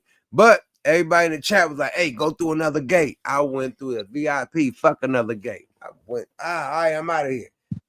Dipped across the whole side of the other parking lot, went through the VIP where the players go through, nigga. Right. I mean, see, my mama was a Libra. Yeah, God rest her soul, man. My mom was a Libra, right? And she'll tell you in a minute, man, these are scales, man. And the shit don't balance out. I smell bullshit. Yeah, man. Don't. You know, you gotta balance it out, man. If I gotta go back, we gotta go back. Fuck the bullshit. Yeah, don't tilt the scale, right? So the scale got me in that motherfucker. I'm filled seats. You feel me? I'm gonna post that tonight too. They didn't stop shit. You feel me? Dodger game against the A's. We lost. No, we actually won. I had to creep out that motherfucker slow. You feel me? The A's beat their ass, actually. Did you catch up on any of what's going on with Boosie? Oh yeah, man. You want to land your plane on that? I don't like to talk about rappers going to jail because I don't like going to jail. Rappers going to jail is main. Period. I got one of my mob niggas in jail right now. I'm not gonna put that out there. I ain't gonna put their name out there, but yeah, we're going through some mob shit right now. One of our brothers in jail for some bullshit. So I think it's a blitz. I think they fucking up hip hop. I was just gonna touch on that. Like, first of all, man, Boosie, hold your head up, man. We know what it is. We know what it is. If one thing that they can't stand is an independently thinking person who got his own and ain't gotta kiss your ass for shit. And secondly, and more importantly, what they hate is a person like that got too many people influenced by him in order to have the same kind of independent thinking mind and not being a conformist just like him. He always went against the grain. But you have to understand, the closer that you get to the southern states of America, the deeper that the roots go as far as what we all as a people have went through, but what they continuously go through on a way different historical level than, let's say, motherfuckers in Chicago, New York, the Bay Area, or what have you. Yeah, racism is racism everywhere, but it's a different kind of racism where he's from. So I'm not going to think it's a far stretch at all to say that they blitzing this man. And to be honest with you, they ain't been cool with homeboy ever since he wiggled off when they tried to nail him to the floor. So hold your head, Boosie, and you feel me? Keep your motherfucking guard up and your chin tucked, blah. Off top, and then you got NBA YoungBoy. They got that nigga living in Salt Lake City. Like, come on, bro. They've been blitzing all the niggas with the movements, like the waves and shit. Like the niggas that can be the next Baby, the next Rockefeller, the next Cash Money, the next Death Row. Like every nigga with that type of movement is either getting a motherfucking Rico or they dead. Like literally, it's like any nigga with some type of wave and they got some crew going down, nigga, they out of here, bro. Like it's Manny, bro. So they are allegedly, right? Allegedly, and to touch on something, like I said at the beginning. Let me land my plane because you've been very intellectual. You know what I mean? Let me land my plane. I just think it's a war on rap. Period. Like I said at the beginning, we're getting rich too quick. And they trying to shut it down. Period. Like somebody said something like, okay, boom. If we own all the shit that we do with our talent, we would run the world, bro. Imagine if black players ran the NBA to where they own the teams they played for. Imagine if rappers owned the record labels that they put their records out on. Talk about it. Imagine if Will Smith and all the big actors and shit owned their own movie companies, and like Tyler Perry and shit, but all of them had their own movie companies and they putting their own movies out and they all making their own money instead of making money for somebody else. Right? That's a fact. That's an action-packed fact. What about all the singers, rock and rollers, country musicers, R&Bers, soul musicers, poppers, all that type of shit. What if that was all up under some Motown type of shit right now? It can't happen, bro. Like the legendary shit, that's why it goes back. Like far as the shows, man, you have a show with like a Tina Marie or a show with motherfucking anybody, the Old School Temptations, whatever, like that shit gonna be packed out. Period. Because that's the soul. Like it's gonna bring that soul. Like these YN shows, like they can't even book them. They like shutting down tours and shit because the tickets ain't selling. Niggas are afraid for their life going to a YN show. You got so many ops. We scared your op gonna show up to the spot and pop, allegedly, right? So niggas ain't buying tickets. Like I'm glad I'm on this old school golden era circuit with Snoop Dogg, with motherfucking Bone Thugs. You know what I mean? Nate Dogg, Dog Pound, Sugar Free, fucking DJ Quick. You feel me? All the old school legend niggas, fucking Short, E40, all the old school legend niggas. Man, we rocking that type of wave, man, where we doing peaceful shows, selling out arenas. Stadiums, not arenas, stadium. No, arenas. People coming to have a good time. Not stadium, we sell out arenas. Right. Period. But still, like at the end of the day, like niggas coming having a good time, nobody getting shot, nobody getting robbed, nobody, like it's a great time. Like people have a Back to the Future You know what I mean? Like back in the like everybody enjoy themselves, my nigga. That's a fact. Everybody. Niggas could bring their families, like your kids, to our shows.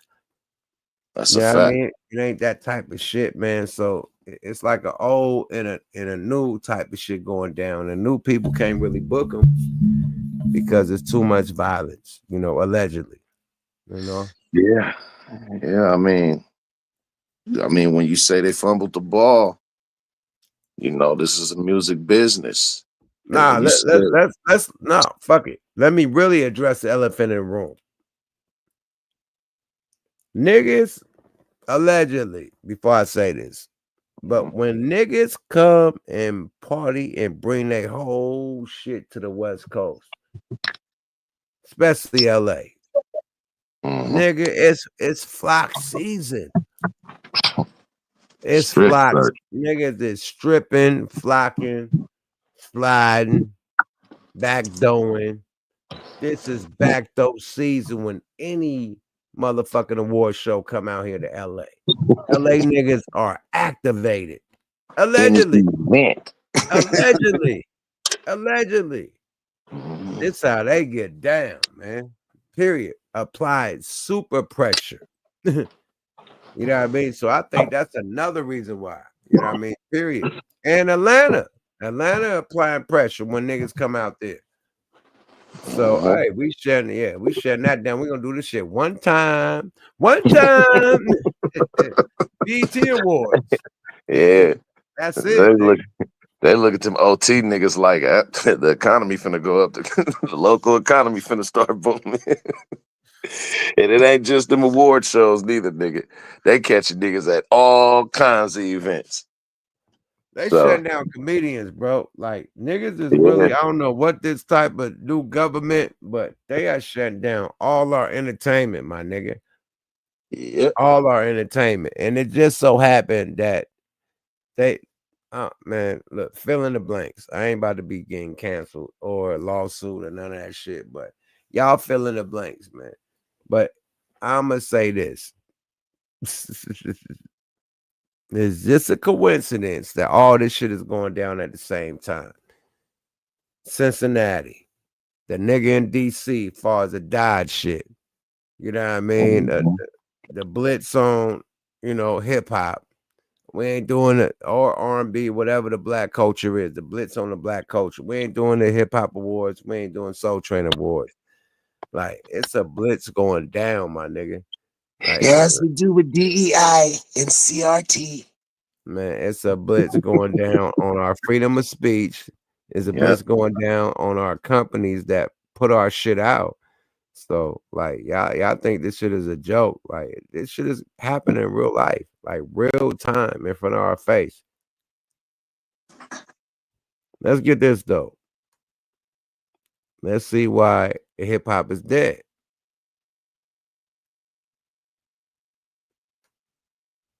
Yeah.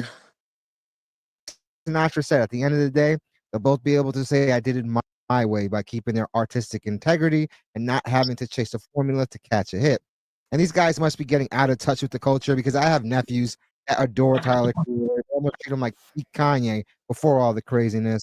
So while you guys may not put him in their big three, these kids probably have already done just that. And all you got to look at is the numbers that Tyler the Creator puts up. I mean, Chromatopia had 300K first week. So yeah, man, I would definitely say it's not that much of a stretch to be able to one day include him in the big three. And honestly, the way J. Cole got out of the beef, a lot of people have already pre-disqualified him. But enough Dilly Dowling, we'll show you into the video. But we have record exec and now podcaster Rick Daniels with Earn Your Leisure host speaking on Kendrick Lamar and Tyler the Creator not having their music played in the club, and that Tyler the Creator cannot surpass Cole to join the big three alongside Kendrick Lamar and Drake. And even though they obviously get played in the club, I shouldn't.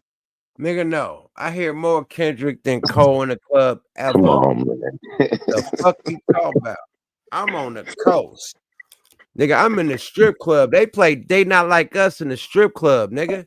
Hey now, say now. Come on, these niggas can't be serious. They playing They Not Like Us in the strip club. They throwing money to They Not Like Us, nigga. Nigga, no, you tripping. Nigga, I don't know what they doing, right? But they mad at the West. That's what the nigga Kendrick said. I think they got a problem with the West. I'm cool with it. You feel me? Play that off shit around me. I'm gonna turn it off. Man. And he the first nigga that stood out there. Like, man, niggas really got a problem with the West since Biggie died, since Pac died, since niggas got robbed, since Pop Smoke died, since PNB Rock died. They got a real problem with the whole West Coast. That's LA politics. They ain't got nothing to do with the Bay Area, none of that. But they hate us all in one hole, my nigga. They hate when any nigga from the West Coast get the ball. And Kendrick got the ball and he running with it. Him and think about it. To people that's not from California, because you know, a lot of people, not all, but a lot of people that I, been encountered over my years that's not from California or have never been to California have this preconception that all of California is one big fucking LA. So it makes it even more fucked up. It makes it even more fucked up that the nigga that got the ball is a quintessential California, not only LA, but Compton nigga.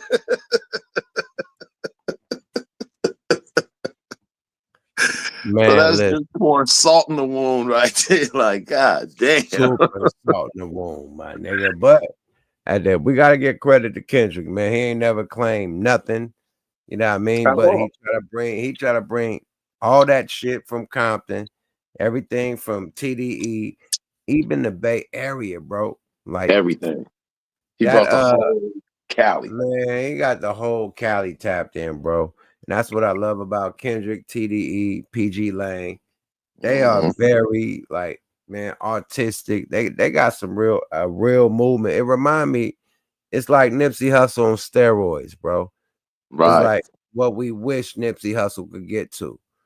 Like literally, like, cause Kendrick got them like anthems, like stadium anthems, like stadium anthems, like nigga, we gonna be all right. And them type of shits, like, my God, yeah, my nigga, and we gonna be all right. He shot that in the bay, floating in the air and shit. Yeah, bro. Sideways, doing donuts and shit up under the Bay Bridge in Frisco.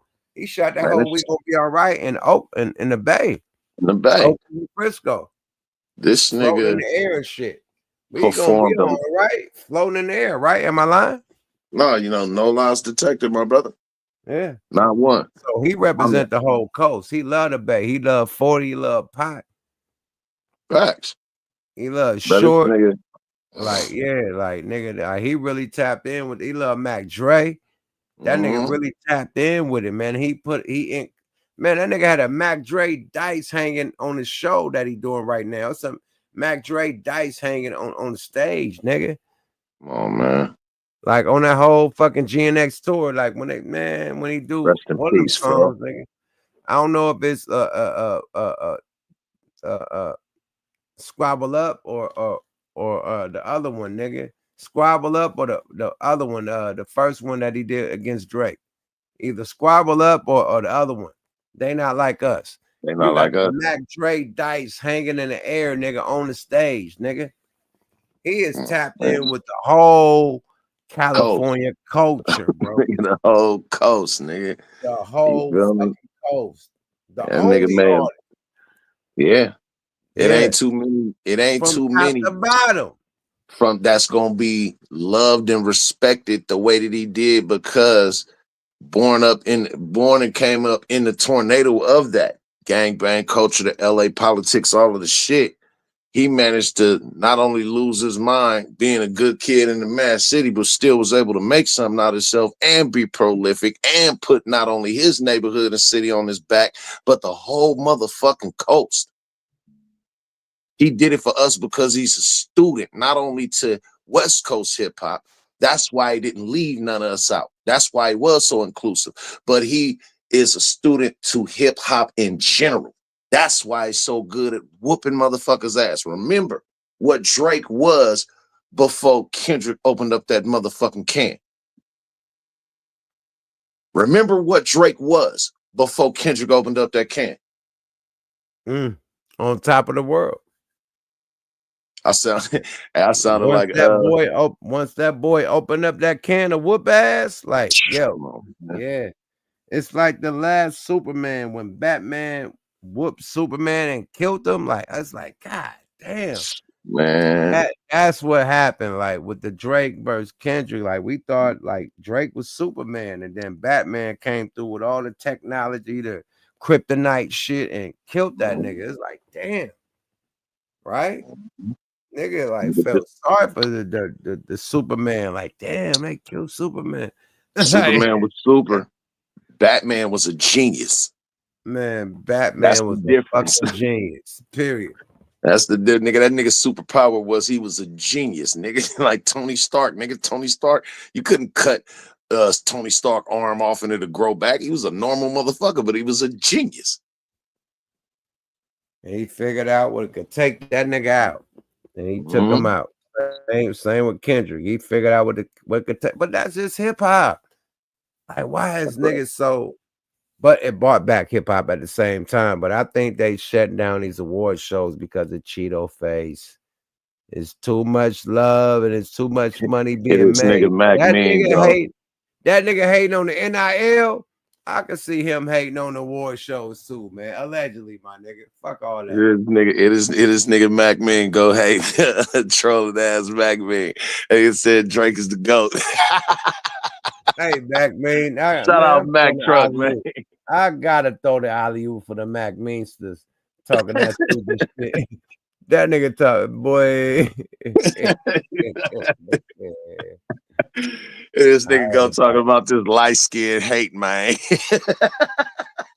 Hey man, all my family is light skinned. I'm the only black nigga in my family, but still. Yeah, I ain't got shit to do with it, my nigga. I ain't got nothing to do with these niggas beef. Period. Mr. Double Pocket. Somebody won and somebody lost, my nigga. That's all I know. If you come with disrespect, you better follow up with hands. Wouldn't have got his ass whooped until he opened up that can.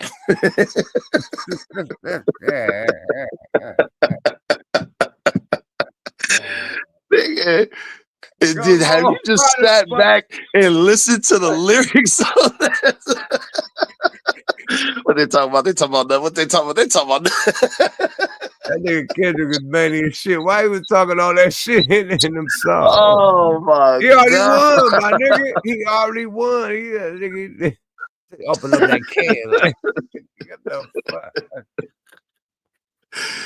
That nigga was going stupid. Bro, but look, if it's a new award show, right? What is gonna be?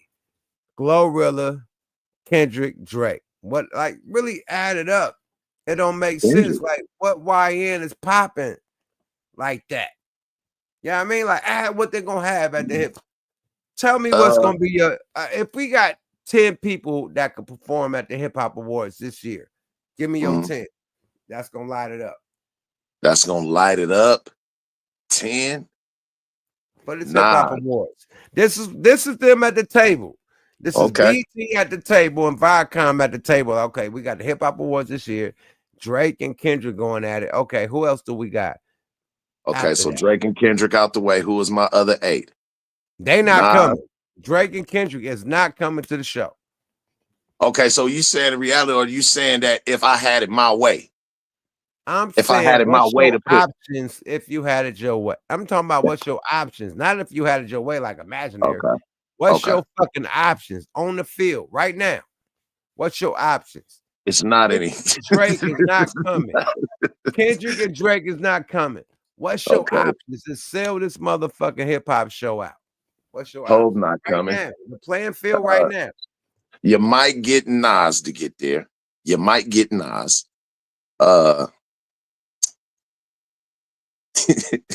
You're definitely not getting Hov. Hov ain't coming, nigga. Hov ain't been to the beat. Nigga, Hov go to the Grammys only, nigga. You might get the Roots. Okay. Eminem's not coming. It's 50-50. They're gonna do a teleprompter. Eminem. Yeah. That nigga gonna do a StreamYard. Nigga, that nigga ain't gonna be there.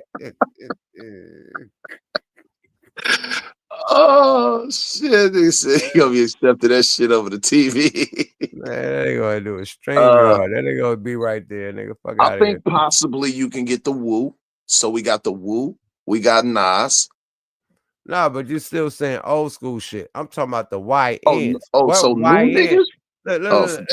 Nah, it's over. it's a rap like a Taliban hat, my nigga.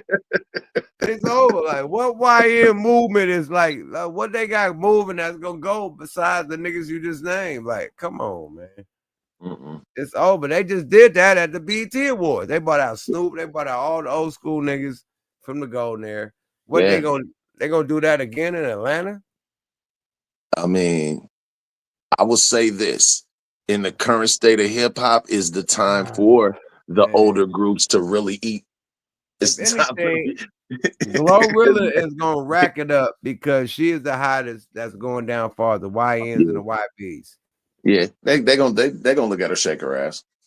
Man, Glorilla got a whole fucking shit she got a whole burger meal at some what she got at Quiznos and some shit.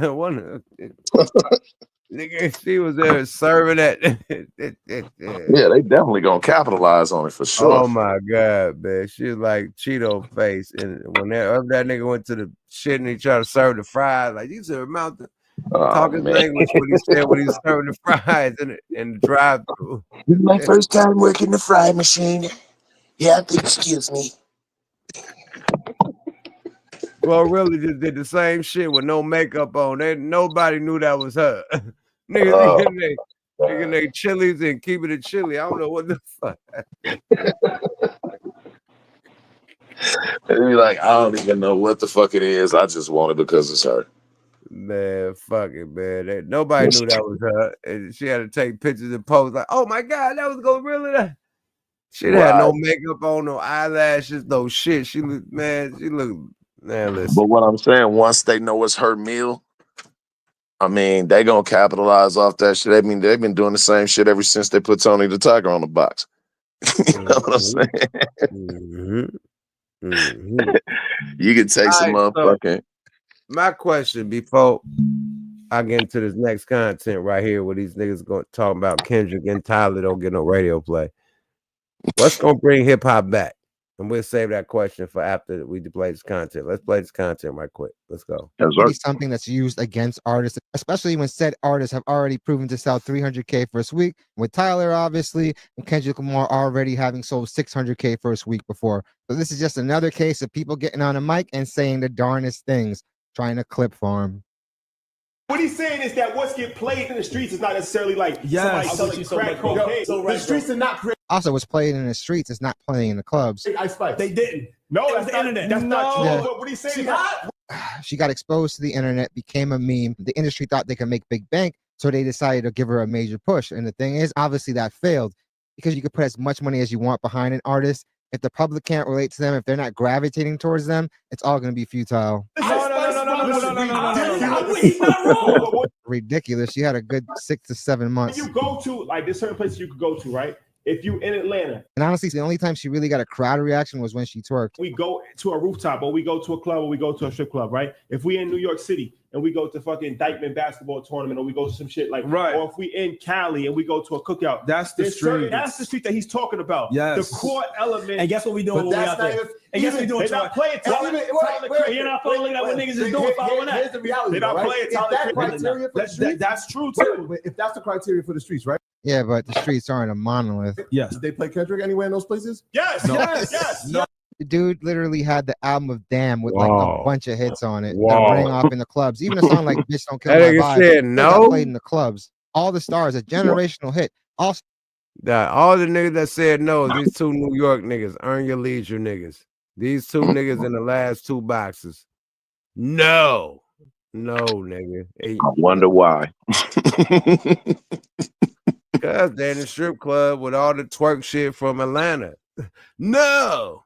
All right, my nigga. I've been at the strip club in LA and I heard they not like us. And they ran that shit back to back and them bitches got loose. Nigga, and on the song, Hey Now, Say Now. They love that in the club. Oh, that too. Oh, my Lord. Hey Now, Say Now. It's a lot on GNX that they in the strip club on. But I'll let him say no, nigga. Where you been? The fuck you been, bruh? But let's go, y'all. Fair use. Also got playing in the clubs. Obviously, these two artists aren't chasing that formulaic sound, which, like I said, is why I respect them so much. But at the end of the day, you can't say that Kendrick Lamar wasn't being played in the club before Not Like Us. Yes. No. Yes. No. Yes. What club? You got look, Kendrick is All going right. there. I'm with you. You went No. Swimming Where? pools was played. Big facts. All right. On the radio. Swimming But pools? the radio is the radio. What about the record? All right. Where was it played, bro? All right was played Let me ask you a everywhere. question. All Right was also played everywhere. At the end of the day, you can't do the type of numbers that Kendrick Lamar does and not get played. What about All Right was a fucking national anthem.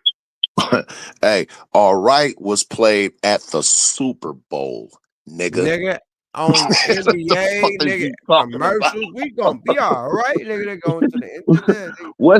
What club is bigger than the LeBron. Super Bowl? Man, come on, man. They are trying to.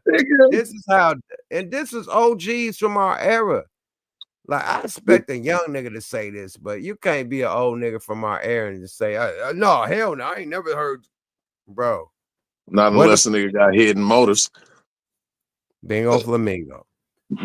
These niggas, but then you gotta think, these two niggas earn your leisure, talk about stocks and bonds. And you know what I mean? The stocks going up and they go down. Like, who gives a fuck about their hip hop opinion, right? I would think they would be on Bloomberg News. Bingo flamingo. Instead of I would want to know what I need to drop my bread on the next drop. Period. Right. Okay, this about to go up. Where I need to throw some bread at? That's the advice. Just like Casanat and them. I need to know how to get past this new Black Zombies reckoning shit that's going on. Like, tell me the Easter eggs and shit. I don't need to hear your hip hop opinion. Give me the Easter eggs, how to get through the stage to the boss stage, my nigga. I need the video game. Like, y'all streamers, tell me these video games, nigga. I do not want to see you with Glorilla and y'all talking about her eyelashes and shit, bro. Tell me how to get to the end of this game, nigga. That's it. I need to beat the boss, nigga. I need the Easter eggs to beat the boss, my nigga. That's what I'm looking for. Like, they want to be like nigga, like you the Source magazine or something, bro. I need you for the Easter eggs, nigga, for the video games, man. Shut up, bro. Nigga, we need the cheat code, nigga. We don't need the rest of that shit you talking about. Hey, remember Max Payne? Nigga had the cheat code, nigga, hella guns in Max Payne. Nigga, oh God. Codes, bro. Nobody give a fuck about all that, nigga. Diving in slow motion on the nigga in the motherfucking what's my nigga name, man? What's the nigga name, man? Luigi, Mario and Luigi outfits and shit, bro. Tell me how to play the game, bro. No, I don't need you in the motherfucking Mario. Just tell me how to play Mario Karts, nigga. Period. On the real nigga shit. I don't need you in the whole outfit playing little bullshit ass like Fruity Tooty, Fresh and Fruity games with them outfits on, bro. I don't need that. That's too much. When it comes to hip hop, I would rather listen to like the opinion of a Chuck D or a Yuck Mouth or MC8 or a Nori or motherfuckers that's tied in with hip hop. We'll call you when we're ready to receive something like up, up, down, down, left, right, BA select start. That's your lane. You hang out over there, my nigga. Hang out over there. Hang out over there, my nigga. And just wait for extra guns and shit on Call of Duty. Call of Duty, but Grand Theft Auto. That was Contra, nigga. Nigga, that was the first Grand Theft Auto ever. That was that was the first Call of Duty, nigga. That was the first. Oh, the first Call of Duty. I thought it was Grand Theft Auto. One of them motherfuckers. Nigga, that motherfucking Contra, nigga. They get 100 million on that motherfucker forever. Ninja Gaiden, nigga. One of them shit, some Shinobi or some shit. We get 1,000 men. Like, fuck out of here, bro. Ninja Gaiden. Oh man, yeah, I fucked off a whole lot of quarters at the oak tree. Nigga, boy, nigga, I was downtown, nigga, in Berkeley, like right across from Blondies, nigga, at that little video I know game. exactly what you're talking about. Up under, it go underground, nigga. Like, Mhm. yeah, boy, that Right there shit by the was Zebra Head Smoke Shop, nigga. That's the Blondies, nigga. The pizza right spot, across the nigga, that street had from that Blondie. motherfucking 10-speed tire on the wall, nigga. Your pizza finna be that big, nigga. Man, yo, piece of the size of a motherfucking Beach cruiser wheel. man, listen, boy, yo, shit, the size. What's the name? Shit wasn't as big, but nigga, you talk about the town. There's plenty of pizza spots, my nigga. But I still got a love for old school side bells. Who? Shadell's? Old school side bells, nigga. Oh yeah, you now you talk your shit. You nigga, he's good, man. Come on, bro. 2 slices. Nigga, I'm on my way to school. Man, peep this. I'm still a John Burger nigga. I'm mad that they Come didn't. on. Yeah, I don't give a man. I ain't gonna disrespect nobody. I'm still a John Burger nigga before National. I mean Nations. Any of that. Nations, John all of that. Burger. John Burger, nigga. And Nah, Quick hey. Way. Quick Hey, Ways. yeah, Quick Ways first, then John Burger. Period. But I Quick used- Ways first with the half a chicken with the fries, nigga, the triple cheeseburger with the mega Quick with Ways. that motherfucking that cocktail sauce, nigga. Man, the cocktail sauce with the prawns and fries, nigga. Come on, man. Motherfucking apple pie, the apple grape, pie, nigga. the grape soda. Oh my lord. The grapes. I used to go fuck with the one right there behind the Paramount on West Grand. And when it came to John Burgers, matter of fact, I'm from the town. We from the town. We gonna call it what it is, nigga. Quarter pounders, nigga. Quarter pounder. I think that's a Nigga new slid hyphy it. burger, right? That's a new hyphy burger, right? Yeah, they got the quarter pounders way. right there on San Pablo. Yeah. But yeah, man, that's before all of that other shit, man. Come on, man. But that's still hip hop though. You know what I mean? Hip hop. I'm gonna give some shout outs to the YNs with some movement though. You know what I mean? Big shout out to La Russell, you know what I mean, doing this thing. Facts. That boy got a real YN movement. Big shout out to Sauce Walker. You know what I mean? They moving some shit. Big Yes, shout out sir. to the Griselda niggas out there. They moving some shit.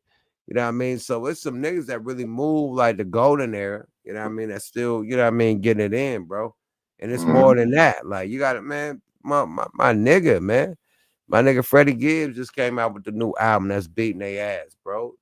You know what I mean? I So thought Freddie Gibbs was older than I guess he is, because he rapped like an old school nigga. nah, Freddie Gibbs with us. He from our Okay. era.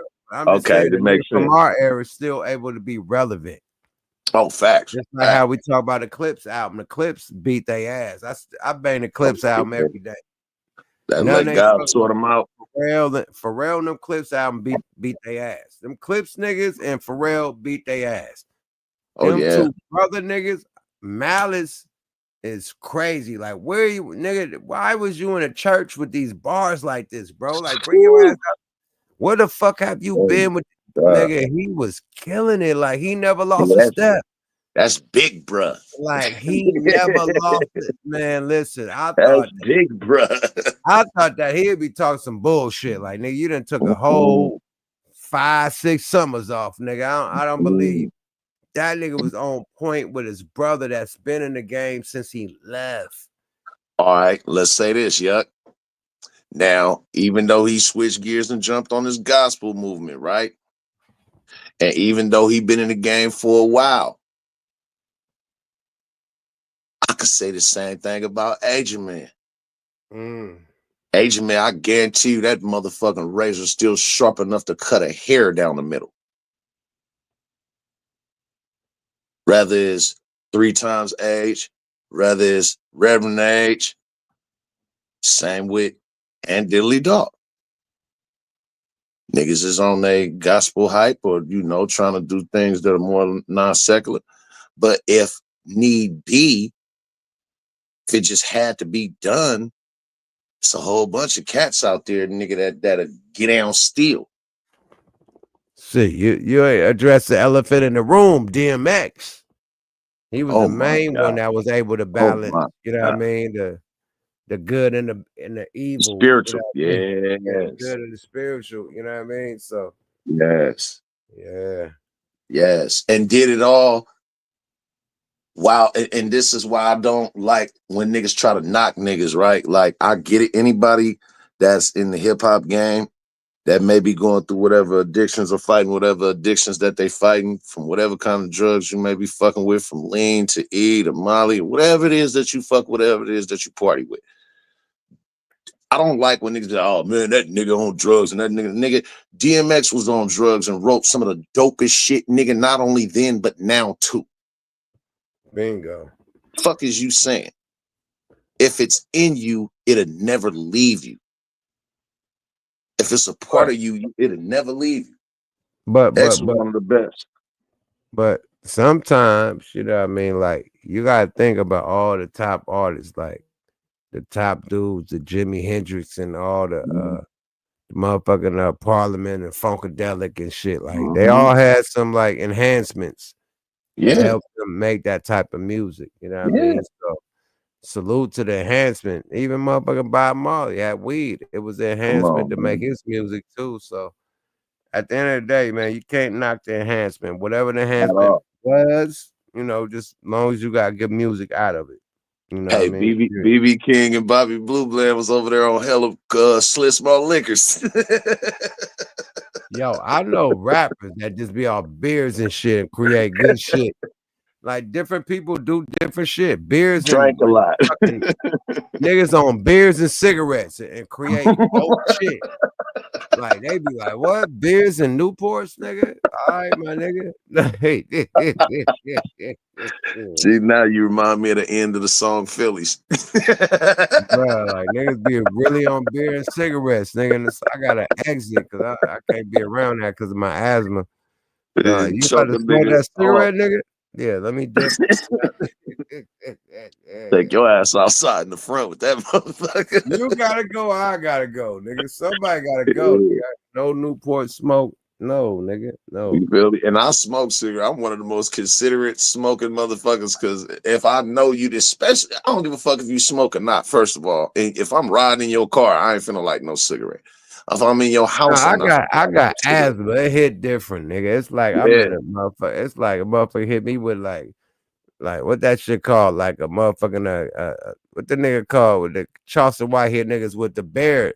The bear spray. Nigga with the bear spray. Nigga, I can't breathe. I can't see. Nigga, what? Nigga, no cigarette smoke. Nigga, like that nigga with the bear spray. Nigga, no. Oh no. Now, I don't really like even in my own home, I step outside. If I'm gonna have to smoke in the house, nigga, I got a whole cutoff room that's my own for that. And it gotta be all kinds of shit lit and fans going and all, you know what I mean? Because I smoke cigarettes and I'll be the first nigga to tell you, nigga, not only are they claustrophobic, they make you nigga like you ain't got no air in the room, but they stink. Motherfucker stink. Yeah, them bitches hit hard, bro. Like you can smoke hella weed and niggas smoke one cigarette, that whole cigarette take over the whole room. Like niggas who's smoking the cigarette. Like niggas party foul. Niggas black boxing, niggas hot boxing the whole fucking room, nigga. One cigarette gets sparked. You like, who got the cigarette in this bitch? Yeah, nigga, you got to go. It would cut the cloud, like nigga. That's some crazy smoke, like nigga. Niggas burning it down with the most exotic, erotic shit ever. Like and here this nigga go. Boy, it shuts everything down. Let's hear what these niggas gotta say though. And end this shit. Let's go, y'all. Fair use. Squabble up, guys. 2012. What about the record with Rihanna? And there's a counter argument. It's playing everywhere. There's a counter argument to that. Got this one person with some common sense up here. That's like saying Nas and Jay-Z, right? Jay-Z was always played in the club. Or Nas was never really. He had a few songs, but for the most part, he had at least a few. But listen, you owe me something. You right? For the most part. Made You Look was a record that rang off in the clubs. You could go a whole year in New York City to a club and not hear one Nas. That's true. That's a fact. But that doesn't mean that still wasn't in the streets. It came up from that in '96. People fell in love with It Was Written. But was it playing on the radio? No, it was in the streets. It was on the radio. One song. If I'm the world. And that's an anthem record, another generational hit. Biggest record. The moving of the goalposts on this podcast is ridiculous. Yo, and these are Not New only- York niggas. Not only that song, but not only It Ain't Hard to Tell, but It Ain't Hard to Tell and The World Is Yours. Both of those was banging in the club and in the streets. Absolutely. But look, as of right now, fast forward time, Back to the Future. As of right now. You see, deflected, right? No, I'm just saying, as of right now, who the fuck, the females is the hottest niggas from New York. I'm not talking about where Griselda from. It's from the East Coast. Griselda is not from New York. I'm talking about New York. You got the females hotter than the niggas. What are you talking about? That's a right fact. now. Talking about, oh, Nas ain't hot. Well, shit. Cardi B then, huh? Who you got? Lotto? You said Nas and Jay ain't it? Oh, nigga, Nas ain't got no real DMX. Who? Lotto. What They going there. They y'all going, niggas listening to? they going against New York. So who you got after that then? Let's go. Fair use.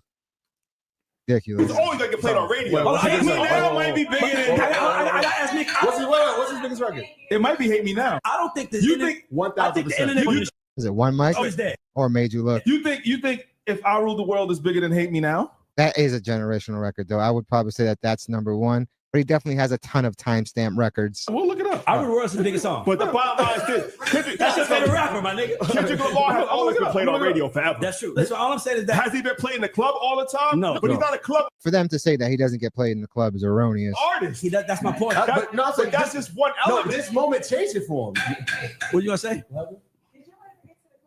What's the question? Is it a big three? Who your new big three? Who's your big three? Yeah. Today? That's why I say we got criteria. In terms Troy, of we didn't argue. Who's your big global, it's still gonna be Drake. Drake is Drake. It's still gonna be Kendrick. Who your third one? I'm gonna throw the wild card. Future. It should be Cole, but what I've seen in person, I'll put Tyler. I'm gonna throw a wild card. Let's go. Like I said, Tyler right now is blockbuster, especially amongst the youth. The guy does numbers, and he also takes the craft very, very seriously. How you feel about that? Do you think Tyler is beating J. Cole as of right now? I would say creatively, Tyler the Creator, so to speak, for a lack of better terms, is this generation's Busta Rhymes. Facts. As far as creativity and stepping out the box and not conforming and basically carving out his own lane, I mean it in that way. So Tyler, as far as his appeal to the younger audience, is definitely worth throwing that wild card out there for, because even though the OGs are the ones who put the foundation down for the game, the young motherfuckers are in fact the lifeblood of it. So since they are the lifeblood of it, then shit, I think it's fair to put Tyler in that conversation. Let's get Mac Main as a motherfucker, mate. Mac, what's happening? You gotta throw Tyler up in there. Gotta throw Tyler. Tyler is beating motherfucking J. Cole ass right now. I'm He's sorry. doing his rap. Visual music. He beating J. Cole ass right now. His rollouts, everything, his stage show, his movement. He number two. J. Cole got that Greenville music movement. You know what I mean? But he ain't fucking with that whole Tyler Creator movement. I'm sorry. That's a To whole. be honest, Yeah, I mean, to be honest with you, it was kind of hard to even put Drake in there still. Yeah. What? Yeah. What? Next to nigga? Tyler, Tyler goes. Drake is the biggest ever. It's Kendrick and Drake. Period. They fight for the top. No, it's Drake and then Kendrick. It's Drake and then Kendrick. Is all right, nigga. Yeah, shout out to your weed man. What I want to know, What I want to know is Drake the biggest ever because of the machine behind him or because of his talent? It's talent. Huh? Yeah, double shout out to your weed, man. Oh man, big shout out to the cocaine Bruh. nigga that dropped the Listen, motherfucking y'all, meatball hey, to the nigga. hey, listen, y'all been telling, y'all could tell you, man. I've been about lyrics since day 8, but I ain't gonna lie, man. Drake for president, man. You know what I'm saying? He Hold still on, one. nigga. Hold on, because this is wild, man. That's why New York niggas is losing right now. Man, Y'all no, this niggas nigga got trolling. This females. nigga Look. truck is trolling, Yeah, man. hold on. That's why the females is beating their ass, and now this nigga saying Drake is the lyrics For president. The nigga is writing his Here you go. rhymes. The honorable nigga Drake. is writing his rhymes. I want you to say that to MOP. I would just say that to them niggas. Like, Listen, MOP down so bad, them niggas will pay Drake to do a joint with him right now. MOP is good money, Man, nigga. They listen, just put out some if shit. we talking about lyrics, I'm talking about talk that shit to Onyx, talk that shit like nigga Come talk on, that shit to KRS-One. I dare you. Like the real New York nigga. Let's just say this. On paper, no matter what Kendrick did, and Kendrick did his big one, I ain't gonna lie, but Drake still ends up worth almost twice as much as he's worth. Oh, absolutely. Well, we're talking money talking about a wise. nigga lost the battle and But we crawling talking his about way out the grave. Has he crawled? Nigga, I come out that little UK shit he just did with man. That nigga killed which one? Drake. I thought which one? I thought which one? I thought that one hit one. I thought tip one. Which one? Man, if you don't get your fucking the guys must be crazy, nigga.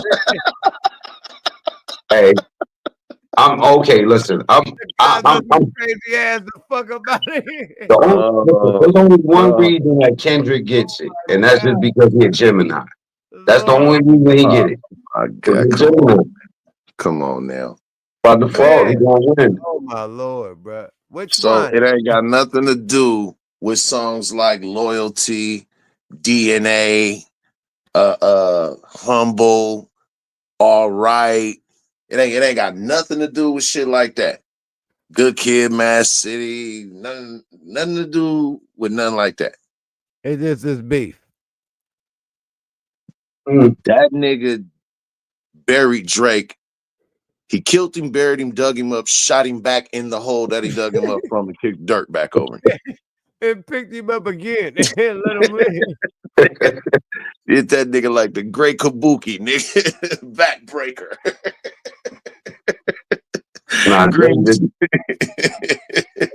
But you want to know something? I expected.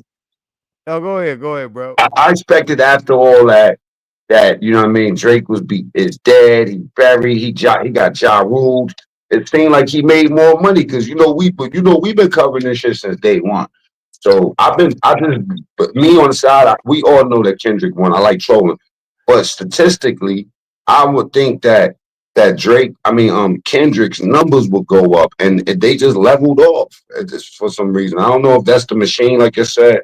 You know what I'm saying? Off at the top. Hey, it's a whole year and a half later. I don't give a fuck if it level up or not. That nigga ran it since last year.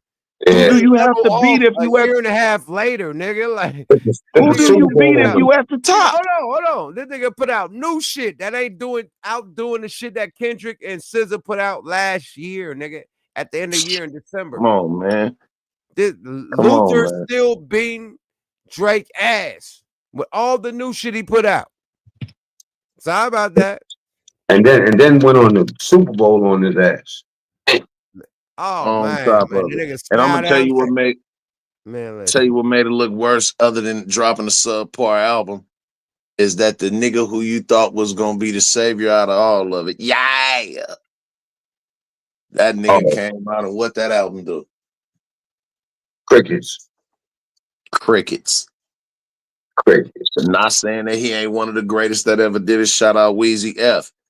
But nigga, that was your last bullet. Hey, you know what? I'm gonna kick something around that y'all was kicking earlier that you gotta. It's almost like you gotta leave it to the old cats because all the young dudes either doped up or they got indictment. That's what I've been That's a saying this fact. whole That's a fucking fact. time. Hey, That's a you know who got a hard ass album right now? Larry June and fucking 2 Chainz. You know what I'm saying? Larry June and 2 Chainz. The album is bringing all these old niggas back, and them niggas that sound like new money. I ain't gonna lie. You know what I'm saying? So it might end up some semi-old niggas, and then the Tyler the Creators, shit like that. I don't know if they're gonna take a chance with like a Kodak or it's a big chance. That's a liability. Stop with the list, my nigga. That's as far as it go. Kodak and nobody else, nigga. Nigga Boosie about to do a little 2-year bid, nigga. You can't get Boosie. What's up, Yo Gotti squad? They tied up. He from our era. Dirk and them tied up. Glorilla. Dirk is locked up, nigga. So that they tied up. Dirk locked up. Yeah, Dirk locked up. Like, yeah, that NBA, blitz hip hop, my nigga. All the big niggas is being blitzed. Blue bop. NBA down. Moneybag Yo might be able to do a song or two, but it's pretty much crickets for them niggas. That's why the fucking hip hop wars got canceled. Yeah. Period. It ain't really no talent. You gonna get all women performing because I ain't gonna lie, man. I be listening to more of the women hip hop than anything.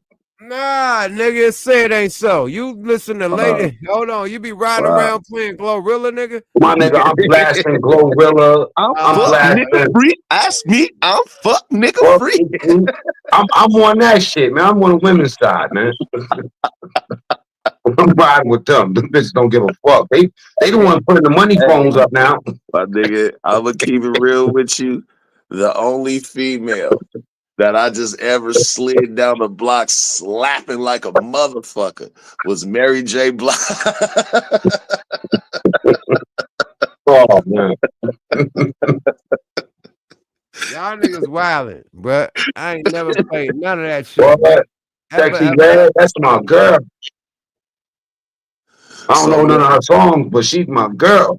I'm glad you up here right now, Mac. And I don't know if you got any content on this loaded up right now, Yug, but what y'all think about my nigga switching headbands and said, now I'm speaking to my Haitian brothers.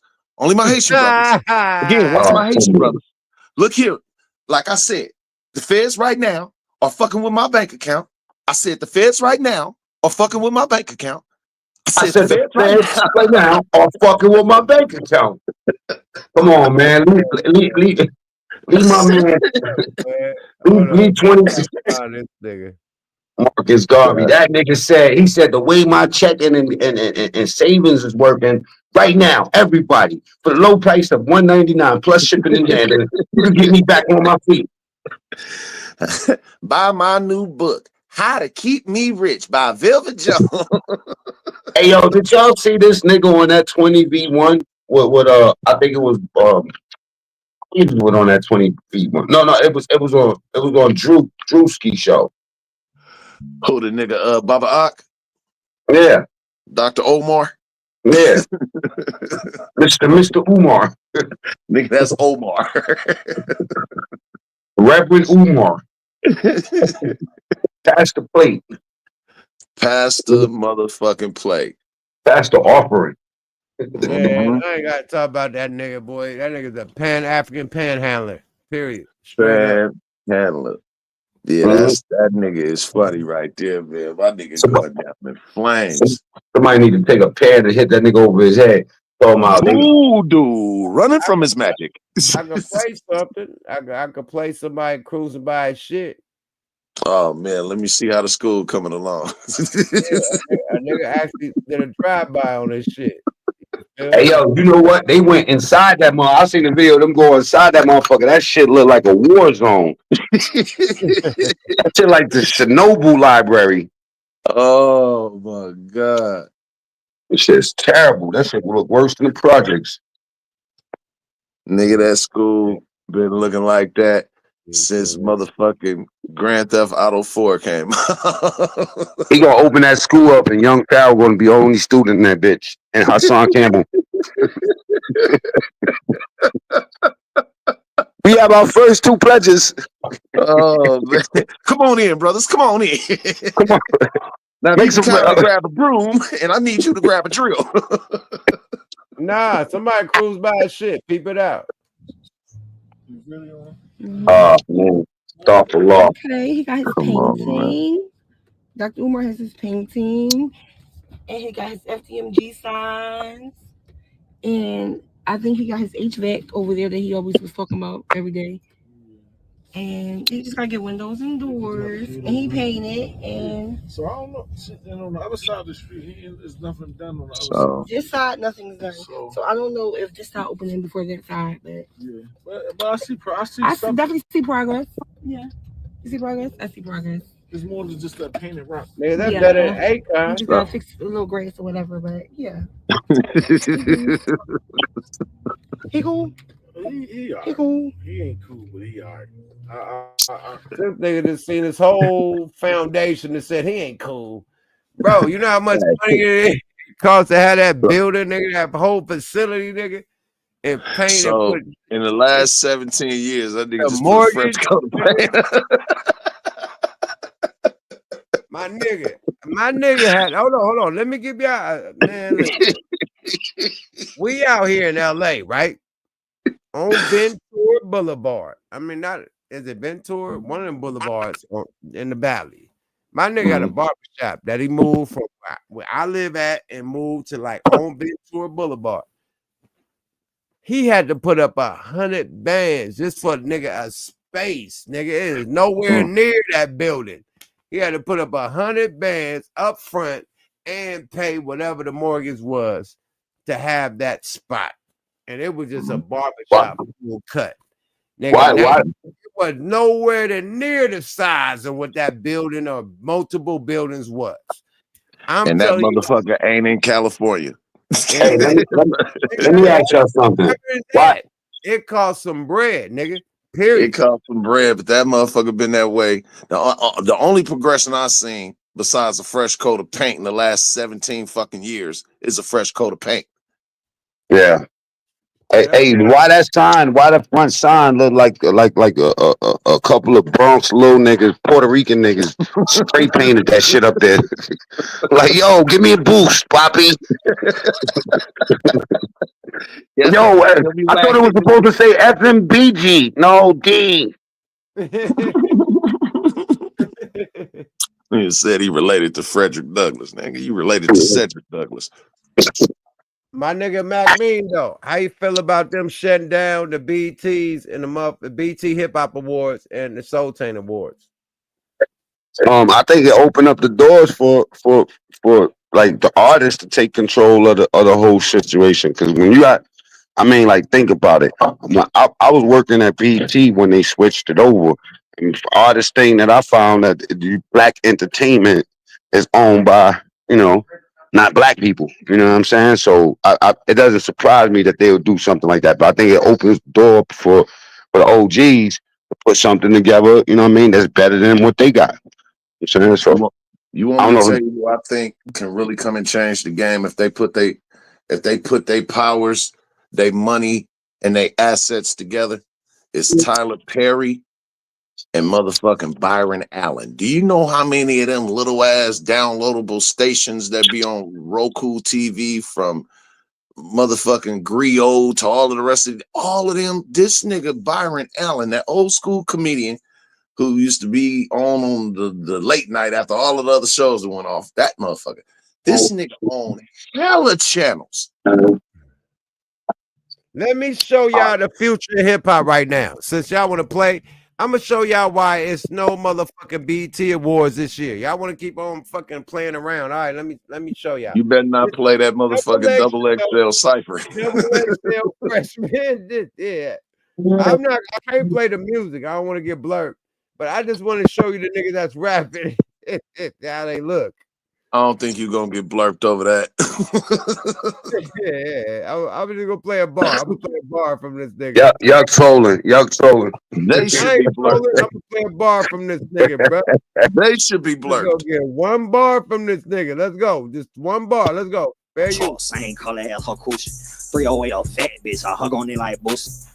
I'm done. I can't play no more. Damn.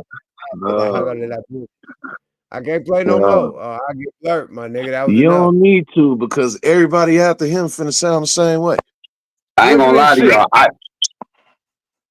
While y'all was doing it, I was thinking about 3 artists that really, really could perform right now, and I got it. It's Dylan. Look at these little fruity ass nigga. The nigga was in the back doing the shoulder lean and shit. Look at this little fruit. Oh, come on, dog. Fucked up, bro. Like, what the fuck? Come on, bro. Hold on. What is this little shoulder lean nigga? Was Manny. Hold on, bro. I'm about to play. I got to fast forward a little bit. Oh my god. Come on, bro. I'm playing playing right around. Fuck niggas say he pop that wing sound. Satisfaction when banana get peeled. On vacation, but I still got the still. How the fuck you still smell through Vacasil?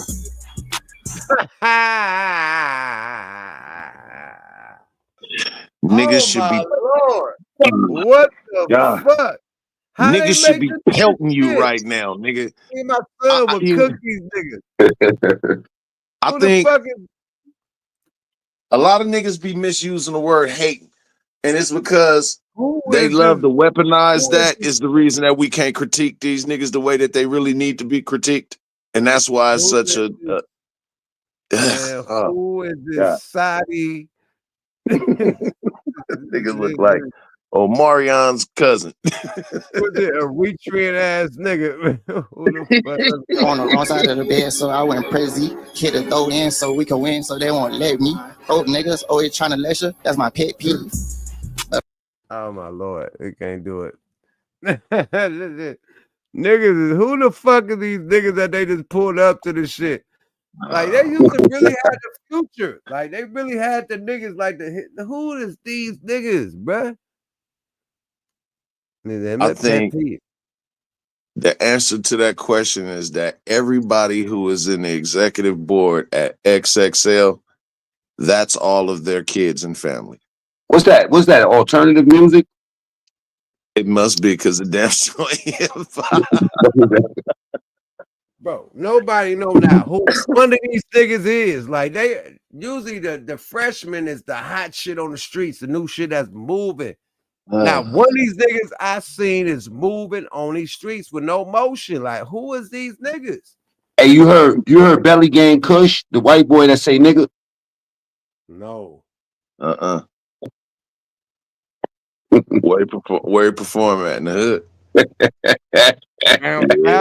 White boy. Oh my lord. Well, he said, I'm dead ass. Calico, watch. I'm gonna send you something because I got some work I'm about to pull up on this. He said he black. He look white. He got blue. He got green eyes. He real light skin. You know what I'm saying? And he say nigga every other sentence. You know who else thought they was black? You remember that? I'm gonna play some, man. Fuck this, man. I'm gonna play some for saying the word nigga, and I ain't say the word nigga, but we'll see. These niggas kicked me out the Dodger Stadium. Hell no. They did. They fucked me over, bro. No, they didn't kick you out. They thought they can kick you out. Hey, man, listen, man. I was in that motherfucker. I got right in that bitch. But listen to how they do me. Good. Okay. And what was the problem? And Juan, what was the problem? He's on film. I need to know what the problem was. What the problem was? I need to get my ticket back. So what was the problem, Juan? We're gonna ask you to walk out. What was the problem? Juan, what was the problem? You tell me what was the problem so I could get my Juan, what the matter? Why I kept calling it Juan? What's the problem? Hold up, y'all. I'm about to go viral. That's you. They kicked you out. They kicked me out, bro. Hell no. I'm about to go viral, nigga. They kicked me out. Let's go. my money back. So you gonna tell me what's the problem? Okay, cool. Explain it on camera. I need to know right now on camera so I can tell the people to get their money back. What was the problem? Okay. It can't be discourteous to staff. Nobody was discourteous. He told me about a lighter. So he told me to take a bag back. But you can't interrupt. So once you come to the line, there's certain procedures you got to go through. So once you're discourteous, you start dropping names, you call them the N-word or whatever. I called him the N-word? Yeah, you start saying it in a sense or calling him that this procedure is dumb or stupid, and you can't be doing that. So, I didn't call nobody an N-word. Why would I call a Mexican guy an N-word? I don't know. So hold on, that was just so I called a Mexican guy the N-word. Or you're saying it in a sense. So once you start doing anything like that, you can't come in like that. So it's discourteous. So nobody can say the N-word is outside just chilling. So it's not freedom of speech in America. Now you're getting kicked out. Once you're here, we start making that kind of statements like that. Nobody said the N-word. But no, nobody said the N-word.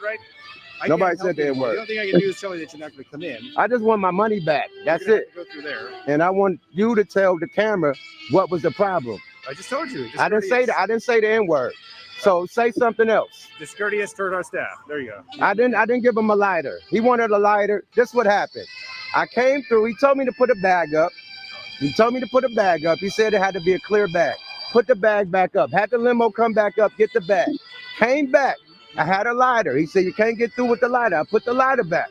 Period. Try to walk through. He said, you can't come through because I asked a question about a pamper bag. A pamper bag which was solid, not clear. He said, no clear, none but clear bags could come through. The pamper bag was solid, right? We didn't know it was a pamper bag. It looked like a mini backpack, just like my Louis Vuitton bag. So I said, why that bag got in? I asked a question. He said it's a pamper bag, and he got mad at me asking the question. That's not harassing. That's not disrespecting. I asked a question. I didn't call him the N-word. I didn't call him an S-word, a B-word, an N-word, whatever word. I asked him a question about a bag. He got mad and said, I can't get in. It wasn't no N-words, no B-words, no S-words, none of that. He the one that said, I can't get in because I asked him a question about a bag. So this is on camera. This is not about an N-word, not about a B-word. I ain't called him a Mexican. I ain't called him a wetback, none of that. I ain't called him a nigga, none of that. So this is about a bag that I asked about. That was a pamper bag that looked like it was solid. And it wasn't see-through like what you guys recommend, like see-through like your glass. It wasn't. So I asked him. Okay. Yeah, so they blurred me for not having a see-through bag, and they let a whole regular bag through. And I'm like, hold on, that ain't see-through. And they said, you can't come through. Like, or a bitch with a diaper bag with no baby. With no baby. You can't come now too. Nigga, old ass kids. I'm like, nigga, the youngest kid was 11. The backpack was bigger than my little Louis satchel. I'm like, how that bag is getting through and it's not see-through? And he's like, you can't get in. That's so. And the police you can definitely tell. And the police pulled up and said, I said the N-word. Nigga, no. You can definitely tell that police was an asshole, number one. Number two, how do you immediately take what this man is saying's word as law when it's basically, and then even if that was the case, like you just said, which was one of the most valid fucking points, nigga, it's free. I got the First Amendment to say whatever. Now, if I'm not saying anything inflammatory as far as challenging somebody to a fight or threatening somebody, if I'm speaking in my normal vernacular, that's just one more way of trying to tell me that I'm not well behaved the way that you want me to be. Well, you know what? Ever since the Mexicans, he didn't stop nothing. VIP got right through that thing. Hell yeah! Got right through that thing. See you. Bye. That's why I like Trump, because Trump let you say the words you ain't supposed to say. If you don't go with this, right through the VIP. Hell right yeah! Through the VIP.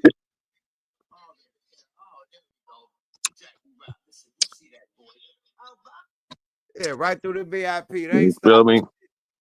Bitch ass nigga. Now sit your ass outside and smell the garbage cans. Smell the garbage cans rolling past you, bitch ass nigga. Dusty ass nigga, man, got right up in that thing. Nigga, they ain't stopped no more. Yo, you think you got a lawsuit though? That right there, yeah. I ain't doing no lawsuit for what?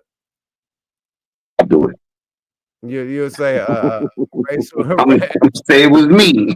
I'm gonna say it was like That's the why I shit. filmed it. That's why I filmed it, just in case it can be a lawsuit. You know what I mean? I filmed it. But I got in the part. I got in there. Now, if I didn't get in there, cool. But I was in there. And you know what? It's the trauma of them trying to play you. I got the title already. Famous rapper denied access before. Yeah, I got the. I'm gonna figure it out. Sitting at the TMZ. Yo, you know I ain't shit. Oh, it's lawsuit time, nigga. You know what I'm on. This is my fucking brother. What's the settlement, my nigga? Rappers ain't allowed at Dodgers game. That need to be. Yo, let's give me and Calico. Give me a network Calico a little point 3, 0.5, so we go get right with the get right. Listen, man. Mhm. Hey, man, I'll turn into Benjamin Crump on the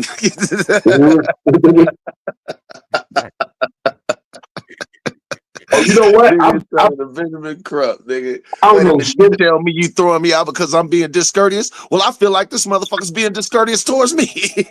Yo, y'all want to be mad right now? I don't know shit about sports. I thought this was about basketball. I stood my ground, though. You see, I stood my ground. I didn't let them hey, nigga try to tell me to take the camera off. No, I gotta film this. I gotta let the people know I'm getting kicked out.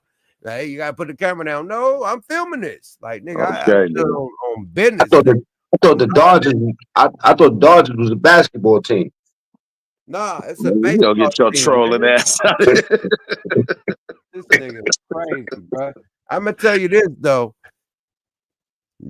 About them politics, them Dodger politics is serious out here in LA. That's all I'm gonna say, man. So, nigga, I wore a Dodger jersey, nigga, cause them that parking lot is legendary for super funk for the opposing team. You know where it's been where the funk is going down? No, it's been all types of unaliving, all types of shit. Yeah, niggas would tailgate your tailgate out here. So I'm not going in there with the nigga. I'm an A's. I'm an athletic like a motherfucker. I'm not going in there with the opposite team. The A's beat their ass. I'm That's glad like I got the A's. Nigga, I walked out. Nigga, I would have walked out that bitch, got clobbered, bro. I seen one nigga with an A's outfit on in the whole stadium.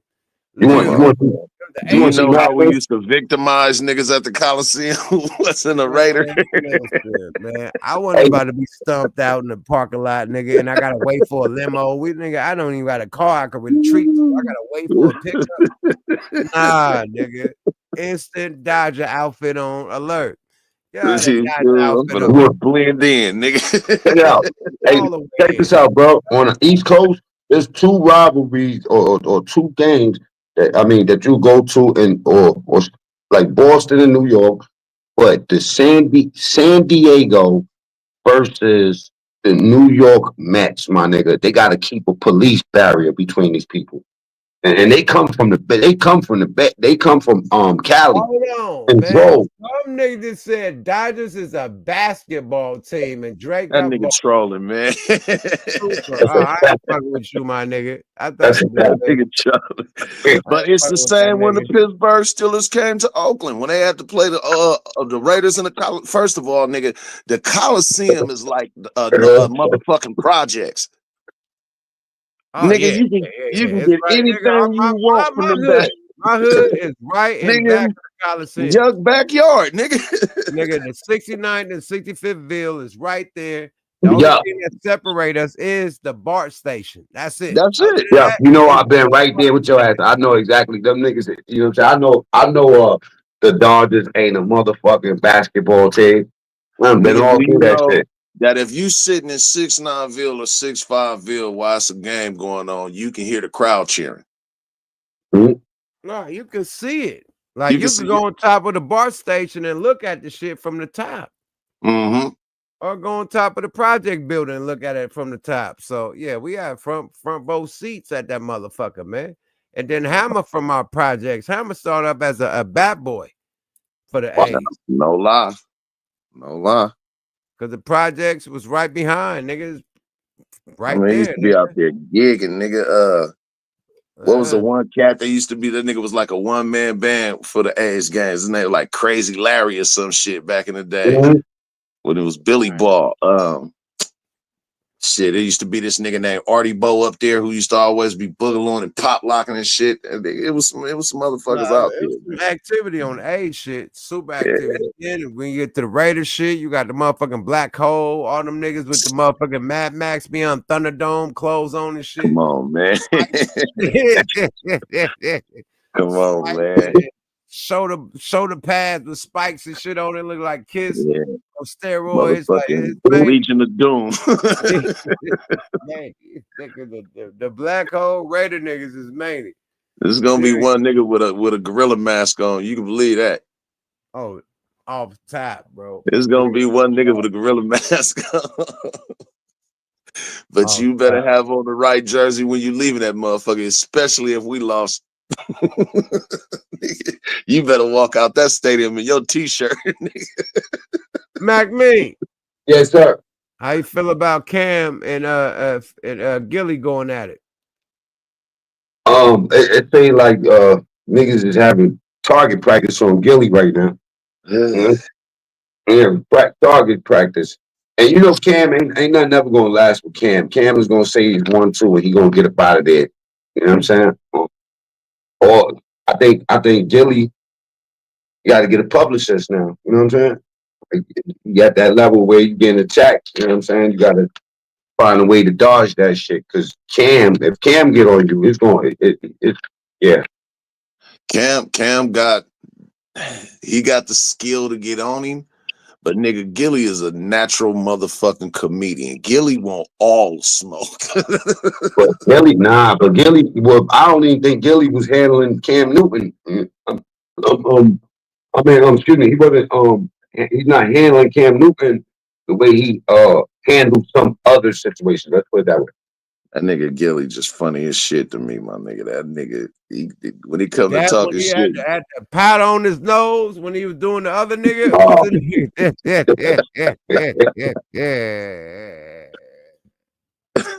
I think both of them niggas is brilliant. The OVO nigga, what's his name? I think they both brilliant. I think they both brilliant, but Cam is gonna win. All right, well, let me tell you who's gonna win, man. Let this lady tell you what's real billionaire shit and what's real foo-foo. Let's go. What about the Tag Heuer Carrera Tag Heuer? Not for millionaires, just for rich people. and the Omega Seamaster? Omega? Same thing. Stylish, but not luxury. What do you say about the Cartier Ballon Bleu? Cartier Ballon Bleu? It's elegant, but not true luxury. What about the Rolex Daytona Rolex Daytona? For millionaires. A classic choice. and the Hublot Big Bang? Hublot Big Bang? Also for millionaires. New money loves it. Do billionaires really wear the Audemars Piguet Royal Oak Audemars Piguet Royal Oak? That's serious. Discreet millionaires wear that. and the Patek Philippe Grand Complications? Patek Philippe Grand Complications? That's real wealth. Quiet luxury. What about the Richard Mille RM88? Richard Mille RM88? Definitely for billionaires who like attention. And the Jacob & Co. Billionaire Watch? Jacob & Co. Billionaire Watch? That's not luxury. That's marketing. Finally, do billionaires even wear watches with logos? Real billionaires? We prefer no logos at all. What about the Tag Heuer Carrera? Tag Heuer? Not for millionaires, just for rich people. Did you just spank him? Hey, this you. is the this is the reason why you'll never see a motherfucker like Bill Gates with a diamond chain on. None of that Well, shit. yeah, the more people that I met don't like the labels and shit like that. That's why they say, you know what's okay? That's why untrained eyes say that rich people are bums. It's not that they bums, you just can't see the labels. My nigga, But you what can did have they say about the most expensive watch on there? They said that shit was marketing. Marketing. marketing. They didn't even call it luxury. They said that's marketing. That's not just even marketing. Jacob is a rapper's watch from the 90s. Yeah, that's That marketing. shit is marketing. And they say that because when you put the word luxury, Billionaire nigga is wearing a Jacob. Sorry about that. yeah, but the luxury part is what they call the marketing angle because You know, you're surfing a thin line when you say that this is luxury. And the luxury part is the price that they decide to put on it, but not the technology. Well, I'm sure it has to be some level of high craftsmanship behind it. It has to be of high quality if it's on a billionaire's wrist, for sure. I think, like she said, that the labels is less significant to them because the label, any label, is not going to outshine their label. They're a billionaire, so that's different from a millionaire. Like she said, oh, that's new money. That's for people with new money. All right, well, it's safe to say them Jacobs is block work. Yeah. He said that was Bammer. Let's see what you got to say about the cars.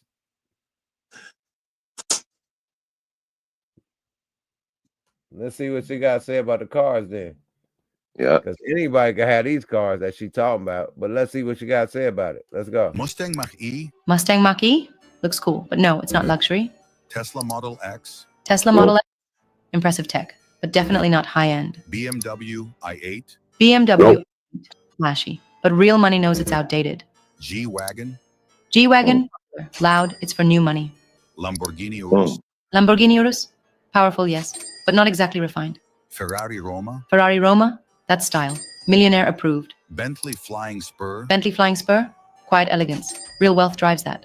Lucid Air Sapphire. Lucid Air Sapphire, that's how discreet money moves. Rolls-Royce Ghost. Rolls-Royce Ghost, luxury, but common among the ultra-rich. Pagani Huayra. Pagani Huayra, it's art. That's billionaire indulgence. Bugatti 110. Bugatti 110, built for 10 people, billionaire only. Koenigsegg Jesko. Koenigsegg Jesko, insane. You don't buy it, you earn it. Range Rover Sport. Range Rover Sport, everyone has one. Mustang Mach-E. Mustang Mach-E? No, it's not luxury. Tesla Model. Range Rover Sport, everyone has one. Imagine she made that motherfucker sound like a Buick. Hey, hold up. Imagine she was your girlfriend, was rating your sex. Lame. Well, what are you talking about? They call me Dirk Diggler. Lame. Slow. Hey, quality, but not high end. The ultra poor loves you. Oh my god. Don't have babies. I think it's a game. Half of that shit. I'm gonna play one more because I want to play this shit because a lot of like my son, I gotta tell him all the time, like, yo, this shit is so crazy, bro. A lot of these niggas are broke as shit, bro. A lot of these niggas don't own a mansions, they renting, they leasing. Niggas is leasing cars, niggas are getting free jewelry, leasing jewelry, buy the home. You want to buy your Range Rover. Like all the bitches that be in their videos, they all rented. Niggas ain't smoking no motherfucking 7 gram blunts all day. He think that all this blunts gotta be 7 gram blunts because of the rap niggas. I'm like, bro, you gonna break yourself trying to live like these niggas. These niggas ain't even living like that. That's just for the fucking video. Am I lying? The same way that millionaires look at people that are not, billionaires look at millionaires worse than that. Hey, you know what's so crazy? The way they look at you, and you don't even know that they looking at you like that. You think you're doing your big one with the Jacob on, with the Range Rover, like you common. Diamond chain. Nigga, they looking at you like, nigga, my loafers cost more than everything you got. You know what? You want to know one of my tricks, Calico? When I'm around these niggas like Yuck and all these motherfuckers with all that jewelry and shit, when we go to spot. Why you gotta name my name? Yeah, hey, yo, bro, you got a lot of jewelry. Why you say Millies? That's a jewelry to me. Nigga say Millies. Well, listen, Millies is a little bit different. He's new money. Right, but you owe money, and you always did that. I got to do with jewelry. Bro, I'm gonna tell you why. Because look, when I'm next to y'all niggas, even you know what I'm saying, any one of y'all, right? I wear t-shirts, and I do a lot of push-ups before I come out the hotel. That's the only way I compete. And I put on slippers. I ain't trying to do nothing. Why not do it? The white boy got more jewelry than me, and he's white. Why you ain't got to do push-ups when you fuck with Millie? Now, Millie to put one of them joints on my neck, so it's cool. You know what I mean? But I'm not I'm Muslim. I can't wear that. I can't wear all that. I can't wear gold. I'm Muslim. I would love to wear that shit. You know what I'm saying? But I can't. So how I compete, I do push-ups, put a pair of slippers on, and I look regular as possible. Because the rich niggas is knowing, yo, that's a fake chain you got on. They know how the diamonds glant. You know what I mean? You can't put nothing fake on around these niggas because they gonna see it, or the cameras is gonna pick it up. They gonna do your ass like Red on Friday. I'm gonna just talk about it. Let's look how a nigga try to call the boss out. This is the diamond collector, Rolex collector. Yeah, let me say something. One thing before you start. I think that if I'm correct, Yuck Mouth had one of them big ass fucking Jacobs. One of them. Nah, I didn't. I had all Rolexes. I never had a Jacob. Let's go, y'all. You never had one of them colorful Jacobs? Hell no. I had all Rolexes. Never had a Jacob. Let's go. We have got, those are crazy. This is a Daytona. I've got 2 Daytonas. We got a Daytona. Okay, let's do this one. Now, right away, Michael, I'm going to ask you, that can't be factory. That's way too tricked out. 100% factory. I don't believe it. Every stone, everything is untouched by anybody other than Rolex. It's a very hard watch to get. It's 100% factory. We have got, those are crazy. This is a Daytona. We got a Daytona. Okay, let's do. You buy watches, I buy collections. This what the nigga, motherfucker, the nigga Pusha T was talking about. You buy watches, I buy collections. Oh yeah, man. God.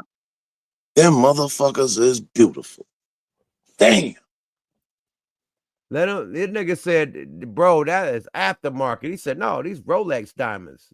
What the fuck you done to that? These all Rolly factory boys. Let me let you play that again because a lot of these, see a lot of these watches have no diamonds on them. Factory boys. It's only a couple. Right.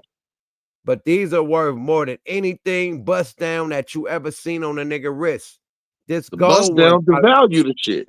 Yeah, it devalues that shit tremendously. You putting holes in your watch, my nigga.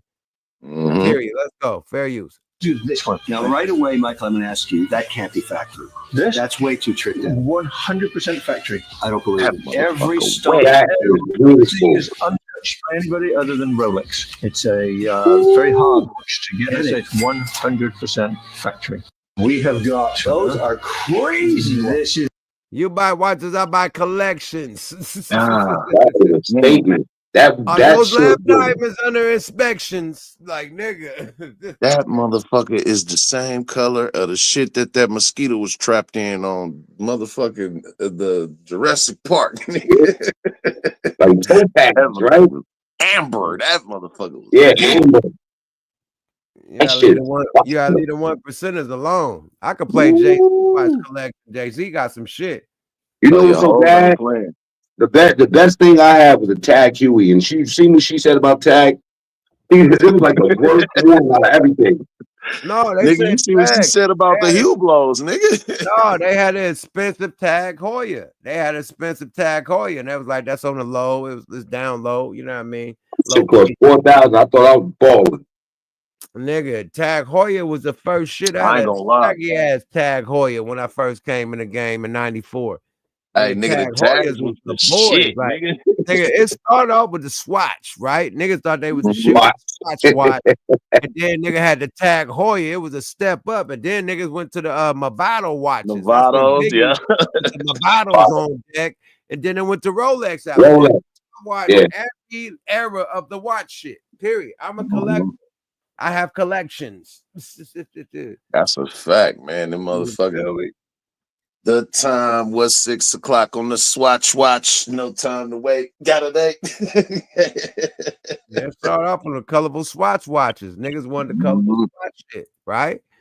Hell yeah. They was getting bopped right over their head. New York from Swatch watches. It went to the Hublots, and then it went to the Movados, and then it went to the Rolexes. Yeah, them tags, boy. Them I remember, like you said, around '94, everybody had them motherfuckers in the town. Like nigga, that was a status symbol. Oh my lord, everybody had No, a tag. status symbol, man. That mean you wasn't shopping at Miller's Outpost. Facts. That color on that Rolex, I'm surprised it would. You wouldn't been able to tell me that shit was factory at all because the design is too intricate on that shit. Orange diamonds. Come on, man. That motherfucker looked like honey. Yeah, like a honeycomb. Man, that motherfucker, straight pure honey, nigga, organic. And then it was a leopard print fucking band or some shit. Leopard Nigga, nigga, the band damn near cost about 12,000 on that motherfucker. Fuck that nigga, more than that, nigga. If that's what that's a whole 250,000. 250,000, yeah, that band. Oh yeah, that band about $50,000. Yeah, yeah, that's it's different. It's different toys for richer boys, man. Man, if I play Jay-Z shit, he got some plain watches that's worth hella money. It's like hell no, nigga, like one diamond. Nigga, hold plain on, man. Jane. Let me play all Jay-Z plain Jane shit. His shit is made, bro. Jane. You know who else got a stupid ass collection? Money Mayweather. Nah, he fucking May up. Jay fucking got May up. nice I don't know. I don't know. I could go to Floyd shit, but Floyd got a nice collection. Hov been doing it for a long. Hov been putting some watches for a long time. Floyd got a super nice collection. Let me rephrase that. Floyd got collections. Definitely. Floyd got collections. Let me see if it's in the little boobops or it's in the real dialogue. I think it's in a real dialogue, but this nigga Jay-Z got the most little flimsy watches, but these shits is worth like so many millions of dollars, nigga. Nigga, boy, it's like nigga, what? Basic ass golf watch. That motherfucker worth more than a mansion. Nigga, the fucking nigga, the RM, fucking the motherfucking Richard Millie's. Man, he got a Richard Millie that costs millions, nigga. I'm like, hold on, my nigga. I thought they was like a couple 100,000, 100,000. Ain't nothing but a $1 million Richard Millie, nigga. Like, hold up, slow down, Turbo. Like that ain't nigga. No, not the plastic, but it ain't plastic. You know what I mean? It's not plastic. And then you got turbine in that motherfucker. You got that shit is made out of moon rocks, nigga. You got the crystal shit going down. Yeah, it's a lot. They got stones in that motherfucker that ain't even from this planet. Nigga got comet stones. Sapphire. They got the sapphire. I mean, not the stone, but the sapphire. They got sapphire crystal casing. Sapphire costs hella money, more than diamonds. So they got sapphire see-through casing. Like that shit costs bread, my nigga. Like, yeah, it's different. It's different. Yeah. They play with different toys, man. They floss different. They floss different, nigga. I look at shit like this for motivation. It's motivational, but nigga, love that. One Carter bro said it's only 10 of these motherfuckers. Yeah, they definitely a billionaire. Come on, man. That's a bully in that car. If it's only 10 of them made, yeah. And you can barely pronounce the name of that motherfucker. That's the type of shit. That's the type of shit that Jay-Z on. Watch this, right? Only a couple made. That type of shit. Watch how Jay do his shit. And it's the most regular ass watches ever. But nigga, he got the original boys. One of three, one of one, one of two. Since the 90s, and that he's married to the Queen Bee. But did he know he also owns one of the most insane luxury watch collections in the world? Today, we're counting down the craziest pieces in his arsenal. Trust us, these aren't your grandma's wristwatches. Coming in at number 1 is the Hublot Big Bang. This is one of the most extravagant diamond watches out there. Made from 18-karat white gold and encrusted with 1,282 white diamonds, it's truly a league of its own. The case alone has 179 baguette cut diamonds, while the bracelet holds another 782. This makes it an eye-popping 45 carats. Let's just say it's basically a snowstorm of sparkle wrapped around your wrist. Jay-Z received this masterpiece from Beyonce as a birthday gift in December 2012 when he turned 43. And do you know? And we all heard about this watch, so he's not. She said that watch was basic. Nah, she remember. We all remember when she bought this watch for this nigga. Oh no, I thought just about the broad, the watch collector broad. She was like, "Yeah, that's cool. This basic watch." Yeah. Oh, she would have said this shit is marketing. Yeah, she shitted on that. It's marketing. It's marketing. This is where. What's really striking about this watch? It took 40 months to make. That's why the price is over the roof. Queen Bee reportedly spent. Hold on, it took 40 months to make, nigga. Let's see what. Wait. Yo, did that really work though, y'all? Like, cause she actually claim that sort of amount as a marketing When you talking about billionaire shit, they're more millionaires than they are billionaires when it comes to them. They're fresh billionaires. They're down in the lower like 1 or 2. That means that's not the same level of a motherfucker that's like a Mark Zuckerberg or Bezos. So that you talking about motherfuckers that's playing with hundreds of billions. Bro, this costs $200 to them. If you a nigga with 100,000, this costs $200, my nigga. It did not break the bank. Period. It's like $400. Billionaires.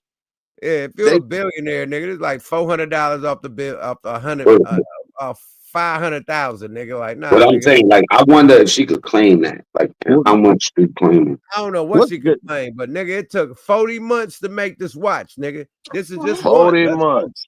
Let's go, y'all. Very Months to make. That's why the price is over the roof. Queen Bee reportedly spent $5 million on it, which makes sense when you see how detailed and dazzling it is. Even Jay-Z gave it a nod in his song Otis with the line, "New watch alert, Hublot." And if he's putting it in a lyric, you know it's the real deal. But despite its sparkle, Jay rarely wears it. He tends to lean towards watches with a quieter kind of luxury. However, if $5 million on one wrist isn't wild enough, buckle up, because the next watch cranks the price dial even higher.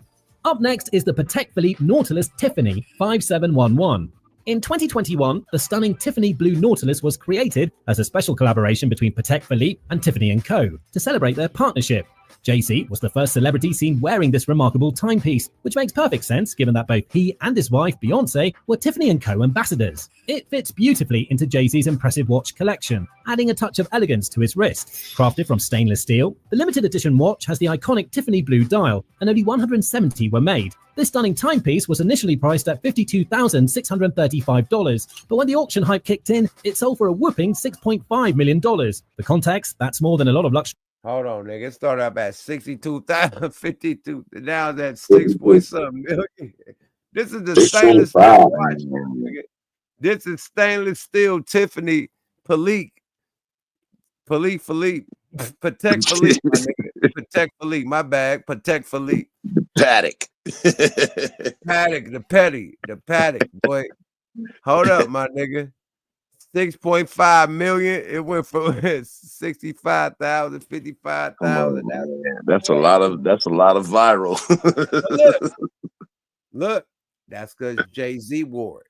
If Jay-Z and Beyonce wouldn't have wore that shit still would have been 65,000. But since Jay wore it, yeah, I'm keeping it a buck. That's why the lady said marketing. The nigga, nobody ever bought no $1 billion motherfucking watch from motherfucking Jacob. That nigga gave it to these rappers and had them promote it like, yeah, I played this much. Yeah, and then make the other rappers like, oh, I'm gonna go get me one.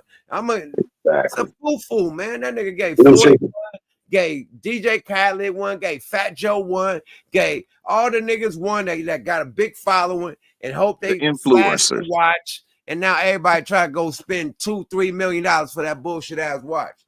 Period. Right? She looked at that motherfucker and said, oh, that's marketing. She didn't even get that shit a luxury title, a high-end title, an elegant title. She said, that's just marketing. Man, the motherfucking watch, the tag. She got the tag just as much love as that motherfucker. Right. That's what I said. And she put the Jacob at the bottom of the barrel. She got the tag, no love there. The fucking she flushed the Jacob, nigga. That nigga Rob said stainless steel for millions. Stainless steel. Luxury aluminum. Gold, not platinum, not Luxury silver. cars combined, and such a huge price to pay for steel. Meanwhile, now that we've seen a watch that costs more than your parents' house, prepare for a timepiece that's even more mind-bending. Taking our third spot is the Patek Philippe Sky Moon Tourbillon 6002. Every star reaches a point where attending special events, like an athlete's birthday or a high-profile baptism, becomes part of their routine. In 2023, when Jay-Z showed up at LeBron James's birthday, people's attention were immediately drawn to his wrist, where he wore the Patek Philippe Sky Moon Tourbillon. This watch is one of Patek's most intricate creations, with 12 complications, including a tourbillon and a chiming minute repeater. The front dial has a perpetual calendar, retrograde date, moon-phase display, and a leap year cycle. On the back, you'll find a celestial map that comes to life with 3 overlapping discs, which tracks the movement of celestial bodies in the northern hemisphere. However, it's not only complicated, but very expensive. With a price on request tag, similar models are valued at around $6.6 million, and they even come with matching cufflinks. Imagine wearing a watch that has more functions than your smartphone, and it stays accurate until 2100. This timepiece is truly in a league of its own. Although we've hit the $1 million range, guess what? The next watch adds even more zeros. You ain't seen nothing yet. Swinging right into number 4 is the Patek Philippe 2499. This watch is considered a holy grail among watch collectors. It's one of the most significant Patek Philippe perpetual calendar chronographs. Jay-Z was first seen wearing this rare vintage piece at his annual post-Oscar after party, a celebration he hosts every year. It was made from the 1980s and has a rare factory-made chain-link bracelet, with both the case and bracelet crafted from yellow gold. So, how did Jay-Z acquire one of the rarest vintage Patek Philippe's? He bought it from Tony Kavak, a retired watch dealer from Zurich. While the exact price was never revealed, similar 2499 models have sold for $7.68 million at an auction. That's enough money to buy a small private jet, or if you prefer, simply check the time in ultimate luxury. Up until you buy watches, I buy collections. That This is the price of a jet, nigga. A small A jet. G4, nigga. Nigga. Do you hear? This nigga got the G4 on the wrist. That motherfucker look like a regular ass watch, nigga. That shit got one sprinkle of a diamond on it, nigga. At all. This shit costs the price of a G5. A baby. That motherfucker said it will be accurate at least until the next century. 21. The 40s. God This is a watch from the 40s. Nigga, come on, bro. Let's go. Jay-Z ain't playing with these niggas. Leave that nigga alone. He's a Well, the great grandkids gonna be able to tell time on this bitch. has been Oh, definitely. Let's go, y'all. stealing the show. But let's swing to another luxury titan in the Patek family. At number 5 is the Patek Philippe Grandmaster Chime 6300G. Jay-Z was seen wearing this two-faced masterpiece at Diddy's 50th birthday celebration. He wore it under the elegant folds of his velvet tuxedo. True to its name, the watch actually chimes when the hour strikes and features an astonishing 20 complications. The first edition, known as the Reference 5175, was released in 2016 to mark Patek's 175th anniversary. It was a limited run of just 6 yellow gold models with intricate engravings. The newer 6300G comes in a sleek white gold case and has 2 striking black and white dials with a hobnail guilloche pattern at its center. Jay-Z even owns the white gold version. The watch contains 1,500 tiny parts, which is more than a small car engine. You'll need an application to be considered for one. On the secondary market, it's valued at $2.5 million, with some similar models fetching nearly $8 million. In short, even Jay-Z might say it's complicated, because this watch is truly next level. Since we're past the small print now, how about something from a brand built for billionaires on a rocket ship? Now, on the flip side, if your jaw's on the floor and you want more mind-blowing luxury gems, hit that like button and subscribe. We got plenty more wild money to flash your way, so let's jump right into number 6. Bro, that was a $2 million watch without one diamond. That billionaire watch, I think, cost $2 million with all them stones. This is a plain Jane antique watch collection that costs more than all that dazzle, nigga. Come on, now watch how much this shit costs. This is that one on the screen is beautiful. This is a sapphire joint, nigga. That motherfucker clean. Let's go. Richard Mille RM56, the blueprint. This one-of-a-kind Richard Mille RM56 is truly special. The original version was made with clear sapphire, and there are only 5 in existence. However, Jay-Z had it customized by celebrity jeweler Alex Todd, using transparent blue sapphire crystal to celebrate his iconic album, The Blueprint, in 2019. He rapped about the watch, saying, "Blueprint on my wrist cost 2.5. You can literally see the $2.5 million tourbillon movement inside. It reportedly took over 3,000 hours to craft, longer than the average human pregnancy." Aside wearing it to the Blueprint performance, Jay-Z has worn this unique watch several times. He was seen with it at the 2019 Bides 2 event. Nigga, 3,000 hours to make this motherfucking watch, bro. So that motherfucker lasts longer. It took them longer than some motherfuckers' pregnancies. more parts in that watch than in the fucking car. That's crazy. That's why it cost so much, my nigga. Period. For the shit with that one stone. Let's go, y'all. Fair. That's why when the nigga seen a leopard print and Rollie, you like, nigga, that gotta be aftermarket, because you ain't used to seeing Rollies and you know, classic watches with stones in it like that. It's like that's like, nah, nigga, this all Rollie, nigga. You talking about, bro? Let's go. That's a one of one, nigga. One of one, nigga. Few of few. They got a lot. Drake got that watch too. He got that same watch that nigga had. Yeah, let's go, y'all. Fair use. At Webster Hall and at the NAACP Image Awards. It's one of the standout pieces in his watch collection. More reason he paid $2.5 million for this masterpiece. Actually, that's pocket change for a man worth $2.5 billion. Wait, did that transparent time machine blow your mind? Well, get ready for a green machine, because Jay's next Richard Mille is out of this world. Richard Mille RM5601 Green Sapphire. Jay-Z has another customized Richard Mille piece in his impressive watch collection. It's the translucent Green Sapphire RM50. Why this nigga doing this like that, bro? The fuck is up? Damn. Well, this nigga, we play too much, my nigga. God. Nah. Yeah. Yeah, that motherfucker is sticky right there. For me. That nigga went. With that nigga, man. That nigga went cucumber on their ass, boy. Man, leave Hov alone with the stun shit, bro. Leave bro alone, bro. That nigga had niggas wearing button ups and shit and platinum jewelry. Leave this nigga alone, bro. Trendsetter. Let's go. Well, this shit is amazing, bro. Let's go. Very good. Yo, man. Salute to my athletics, baby. It's peanuts to elephant, baby. Let's go, y'all.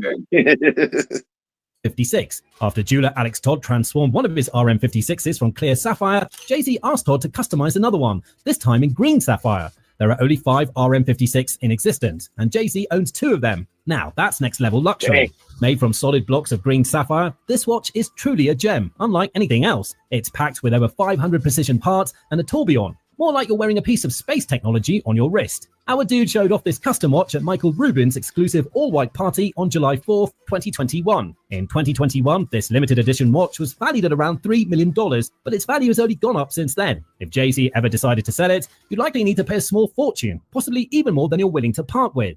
Okay, we've done diamonds and sapphire rockets. Let's turn the spotlight on something a little bit more refined. Up next is the Patek Philippe Perpetual Calendar Chronograph 5004P. Not every watch needs to be in the multi-million-dollar range to be considered a masterpiece. The Patek Philippe 5004P is a grail in its own right. It combines 2 of the most complicated features in watchmaking. You'd find a split-second chronograph and a perpetual calendar. Even the combination of platinum and black Arabic numerals on the dial makes this model highly desirable to serious collectors. Jay-Z wore this piece to a seafood lunch with DJ Khaled. Finding one of these is nearly impossible now, but a platinum version recently sold for around $600,000. While that's pocket change for Jay-Z, it's enough to make most people's jaws drop. So let's round out with some down-to-earth pieces, or maybe a stock standard. $600,000 for his cheapest watch. Man, come on, man. This nigga's big tripping. He like, nigga, I'm gonna show it. I'm gonna show it to you niggas. Yeah, I know he's only my 4th cousin, so just leave him one of the watches. Where this one he took. This is a Tiffany & Co. Rolex. You see the Tiffany & Co. in the face? This is a rare one. Watch how much this costs. Let's go. And flex. Rolex. Sitting perfectly at number 9 is the Rolex Daytona 6263 Tiffany & Co. Now, even Jay-Z has an appreciation for classic timepieces. The Rolex Daytona 6263, with a Paul Newman dial and a Tiffany & Co. stamping, is considered the holy grail of vintage Rolex watches. It's like the perfect blend of a Paul Newman film and Tiffany's iconic jewelry display. This particular Tiffany stamped Daytona is so legendary that one sold for $17.8 million when Paul Newman himself sold it in 2017. Model featuring a stainless steel. $17.8 million for Paul Newman. This shit is crazy.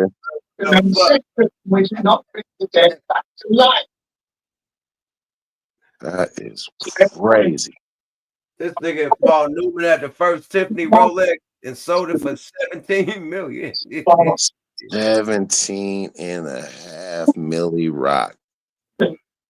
Bro, I don't know what type of shit we own, bro. Like, I don't know what we doing in that. 17. That's what I said. Rap is making too much money, man. Like, niggas is mad at us, man. Trump mad that Jay-Z got all the watches like that. That is a fact. Bro, that nigga said that nigga worth 2.2 billion right now. I thought that nigga was like 900 milli. He 2.2. Leave that boy alone. Yeah. That's what they said in that song.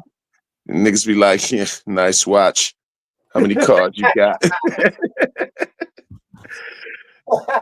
You live in Fender-4, and if so, what block? What you doing in LA with Filipinos in SA?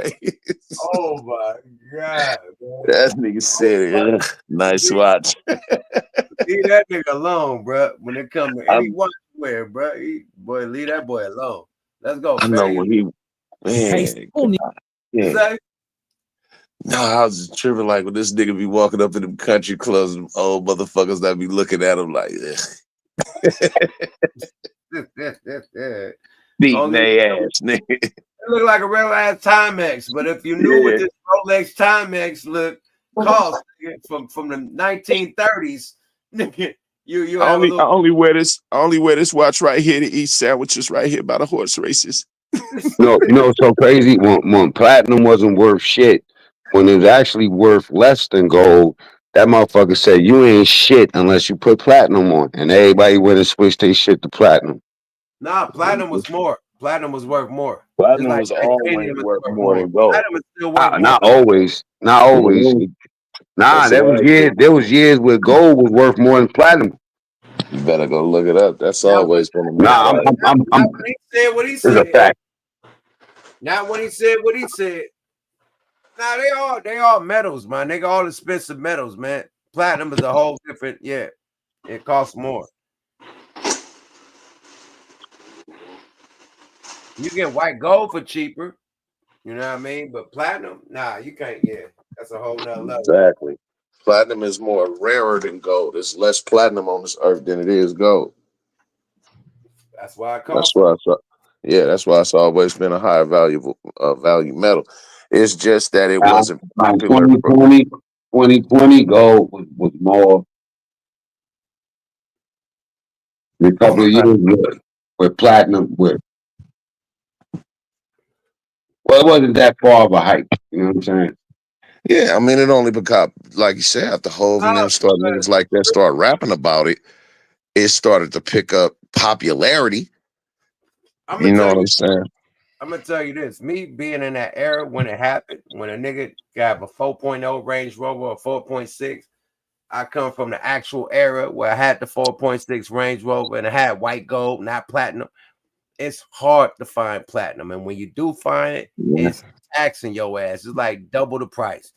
So say you buying a Rollie for 20,000, nigga, that's gonna cost 40,000 platinum.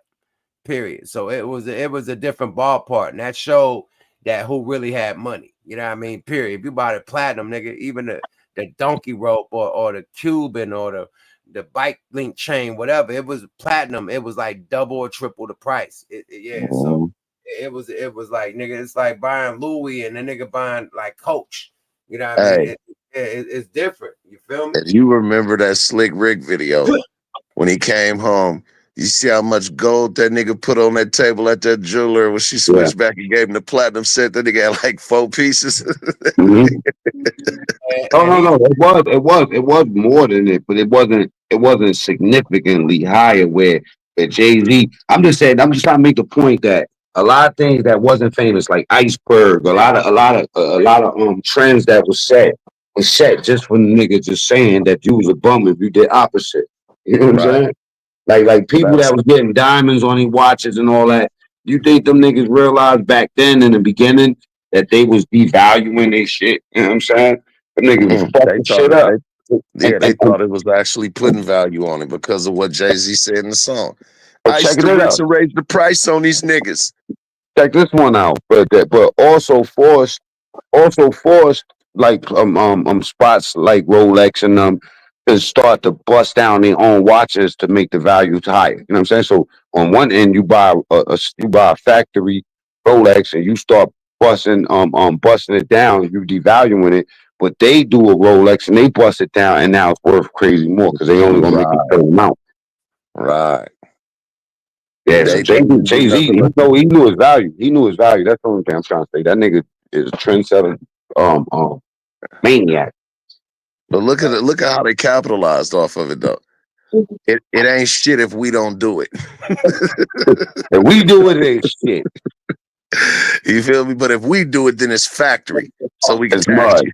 Hold on, Yeah, it's mud. Let's keep his resume going. This is a few of his watch collection. Newman dial and Tiffany logo is now estimated to be worth around $1.2 million.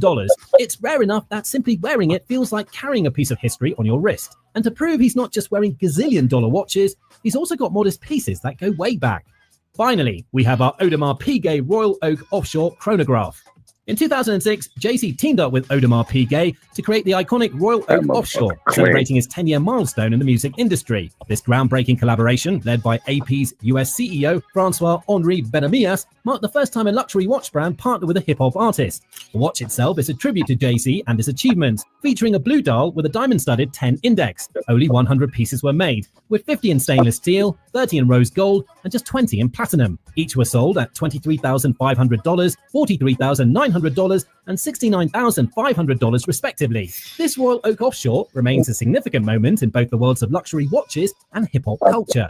It's undeniable that Jay-Z's wrist game is off the charts. He's mixing art, history. Come on, leave that nigga alone, bro. What? Why you niggas is getting shoe deals? I'm out here getting watch deals. What YN is doing it like the ONs, like, you know what I mean, the old niggas. What young niggas doing it like the old niggas, man? Like Art, collecting art. I mean, Swiss Beats is like that too. Swiss Beats got a fucking collection out of this world too.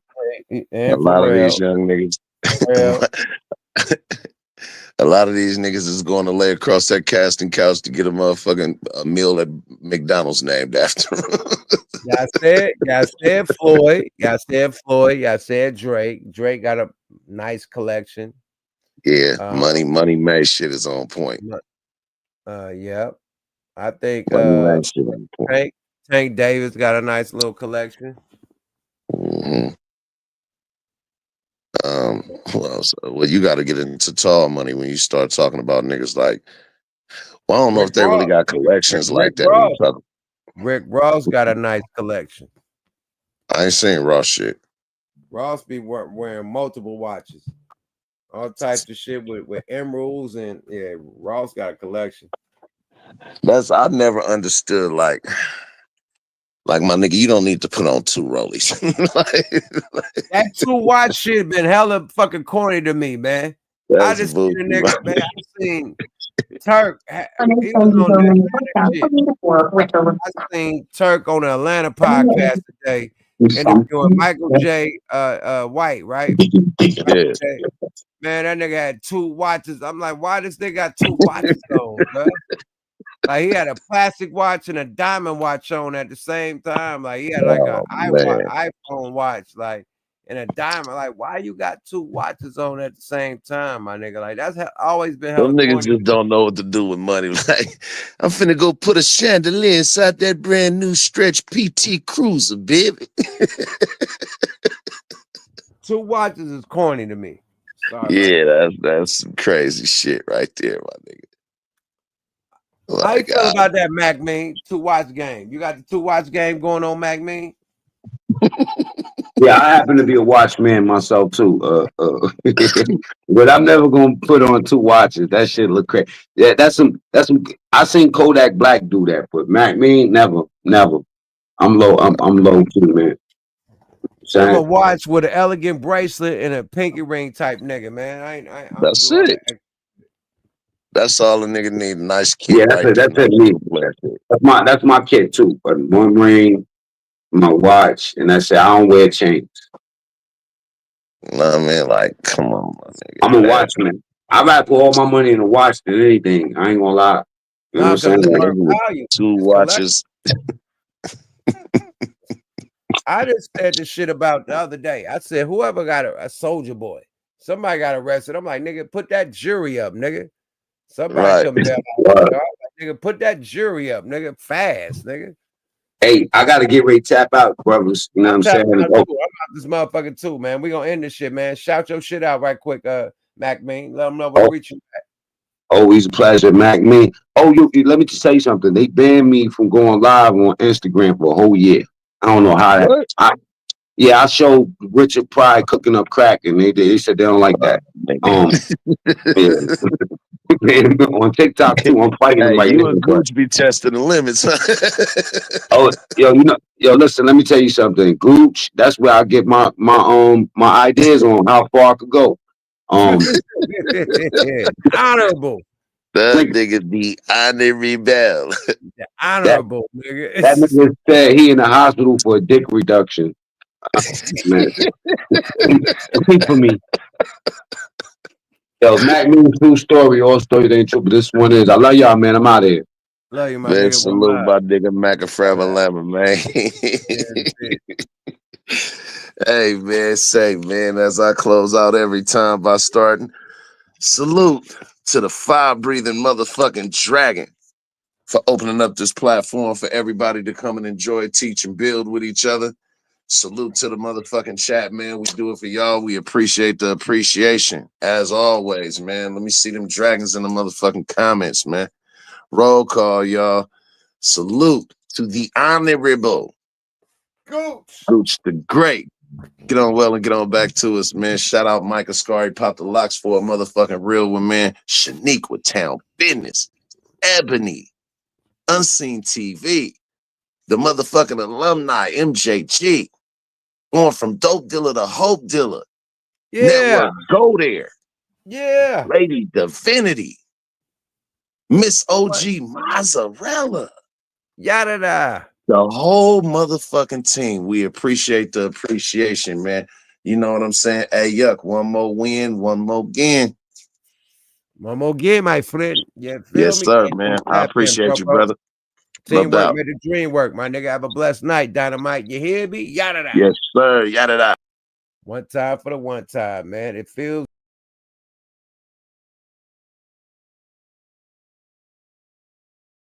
Let me back to the space and let me boom. It's a treat when the players meet, man. You know, I gotta be the motherfucking producer of the show, the whole shit. Big shout out to my host network, you know what I mean? Go there, you know what I mean? My other co-host, Lady Divinity, LD, doing her one too, man. Yo, the show must go on, man. Everybody be busy and shit, man. So we gotta keep the content going with no more nonsense. You feel me?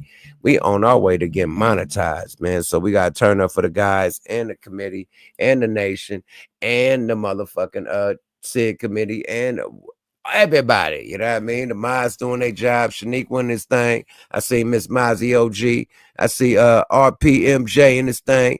All the normals, all the collectibles, all the real ones in this. I said collectibles. All the real ones in this thing. No Frank Ocean. Mac Mean tapped in on the ooh-op, boo-bop. You feel me? Shout the network Calico from What the Fuck Weekly, man. And we do this shit weekly, man. Yuck Mouth TV, subscribe to your guy. Hit them likes on the way out, you know what I mean? SmokeALoudRecords.com, hit that thing, you know what I mean? Get the merch, get the music, make your body do it, all that shit, you feel me? Hit Yuck Mouth TV and subscribe to your guy, man. Hit them likes on the way out, man. We love y'all, man. It wouldn't be no channel without y'all, man.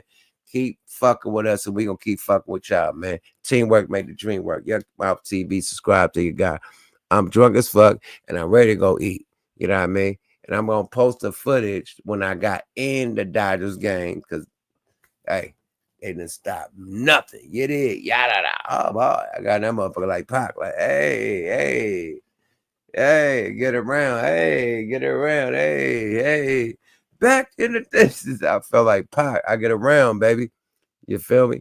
But, yeah, we out this thing. I see y'all tomorrow with Goose the Great, man. We definitely doing Wonder Twins. And let me let y'all know, man, this weekend is the West Coast Hip Hop Awards in Seattle. pull up, man. We putting on for the West Coast, man. Salute to Octavius, man. He putting on, giving awards, and really just showing love to the hip-hop greats, man. The new people to the old school people, man. To everybody in between doing their thing, man. Mean Gene. West Coast Hip Hop Awards this weekend in Seattle, man. Y'all pull up, man. Look at the flyers, man. Go to Octavius on the gram. The location, man. It's going down. Comedy, sports, hip hop. It's gonna be a wave, man. And hip hop is having their day. They shut down the motherfucking BT Awards, Hip Hop Awards. They shut down the Soul Train Awards. Well, we still got the West Coast Hip Hop Awards going down in Seattle this year, man. Salute to Octavius. Y'all pull up. And I see y'all in Seattle this weekend on Saturday. Y'all know what I mean? Oh, boy. One time for the one time. We out this thing. Yada da. Deuce.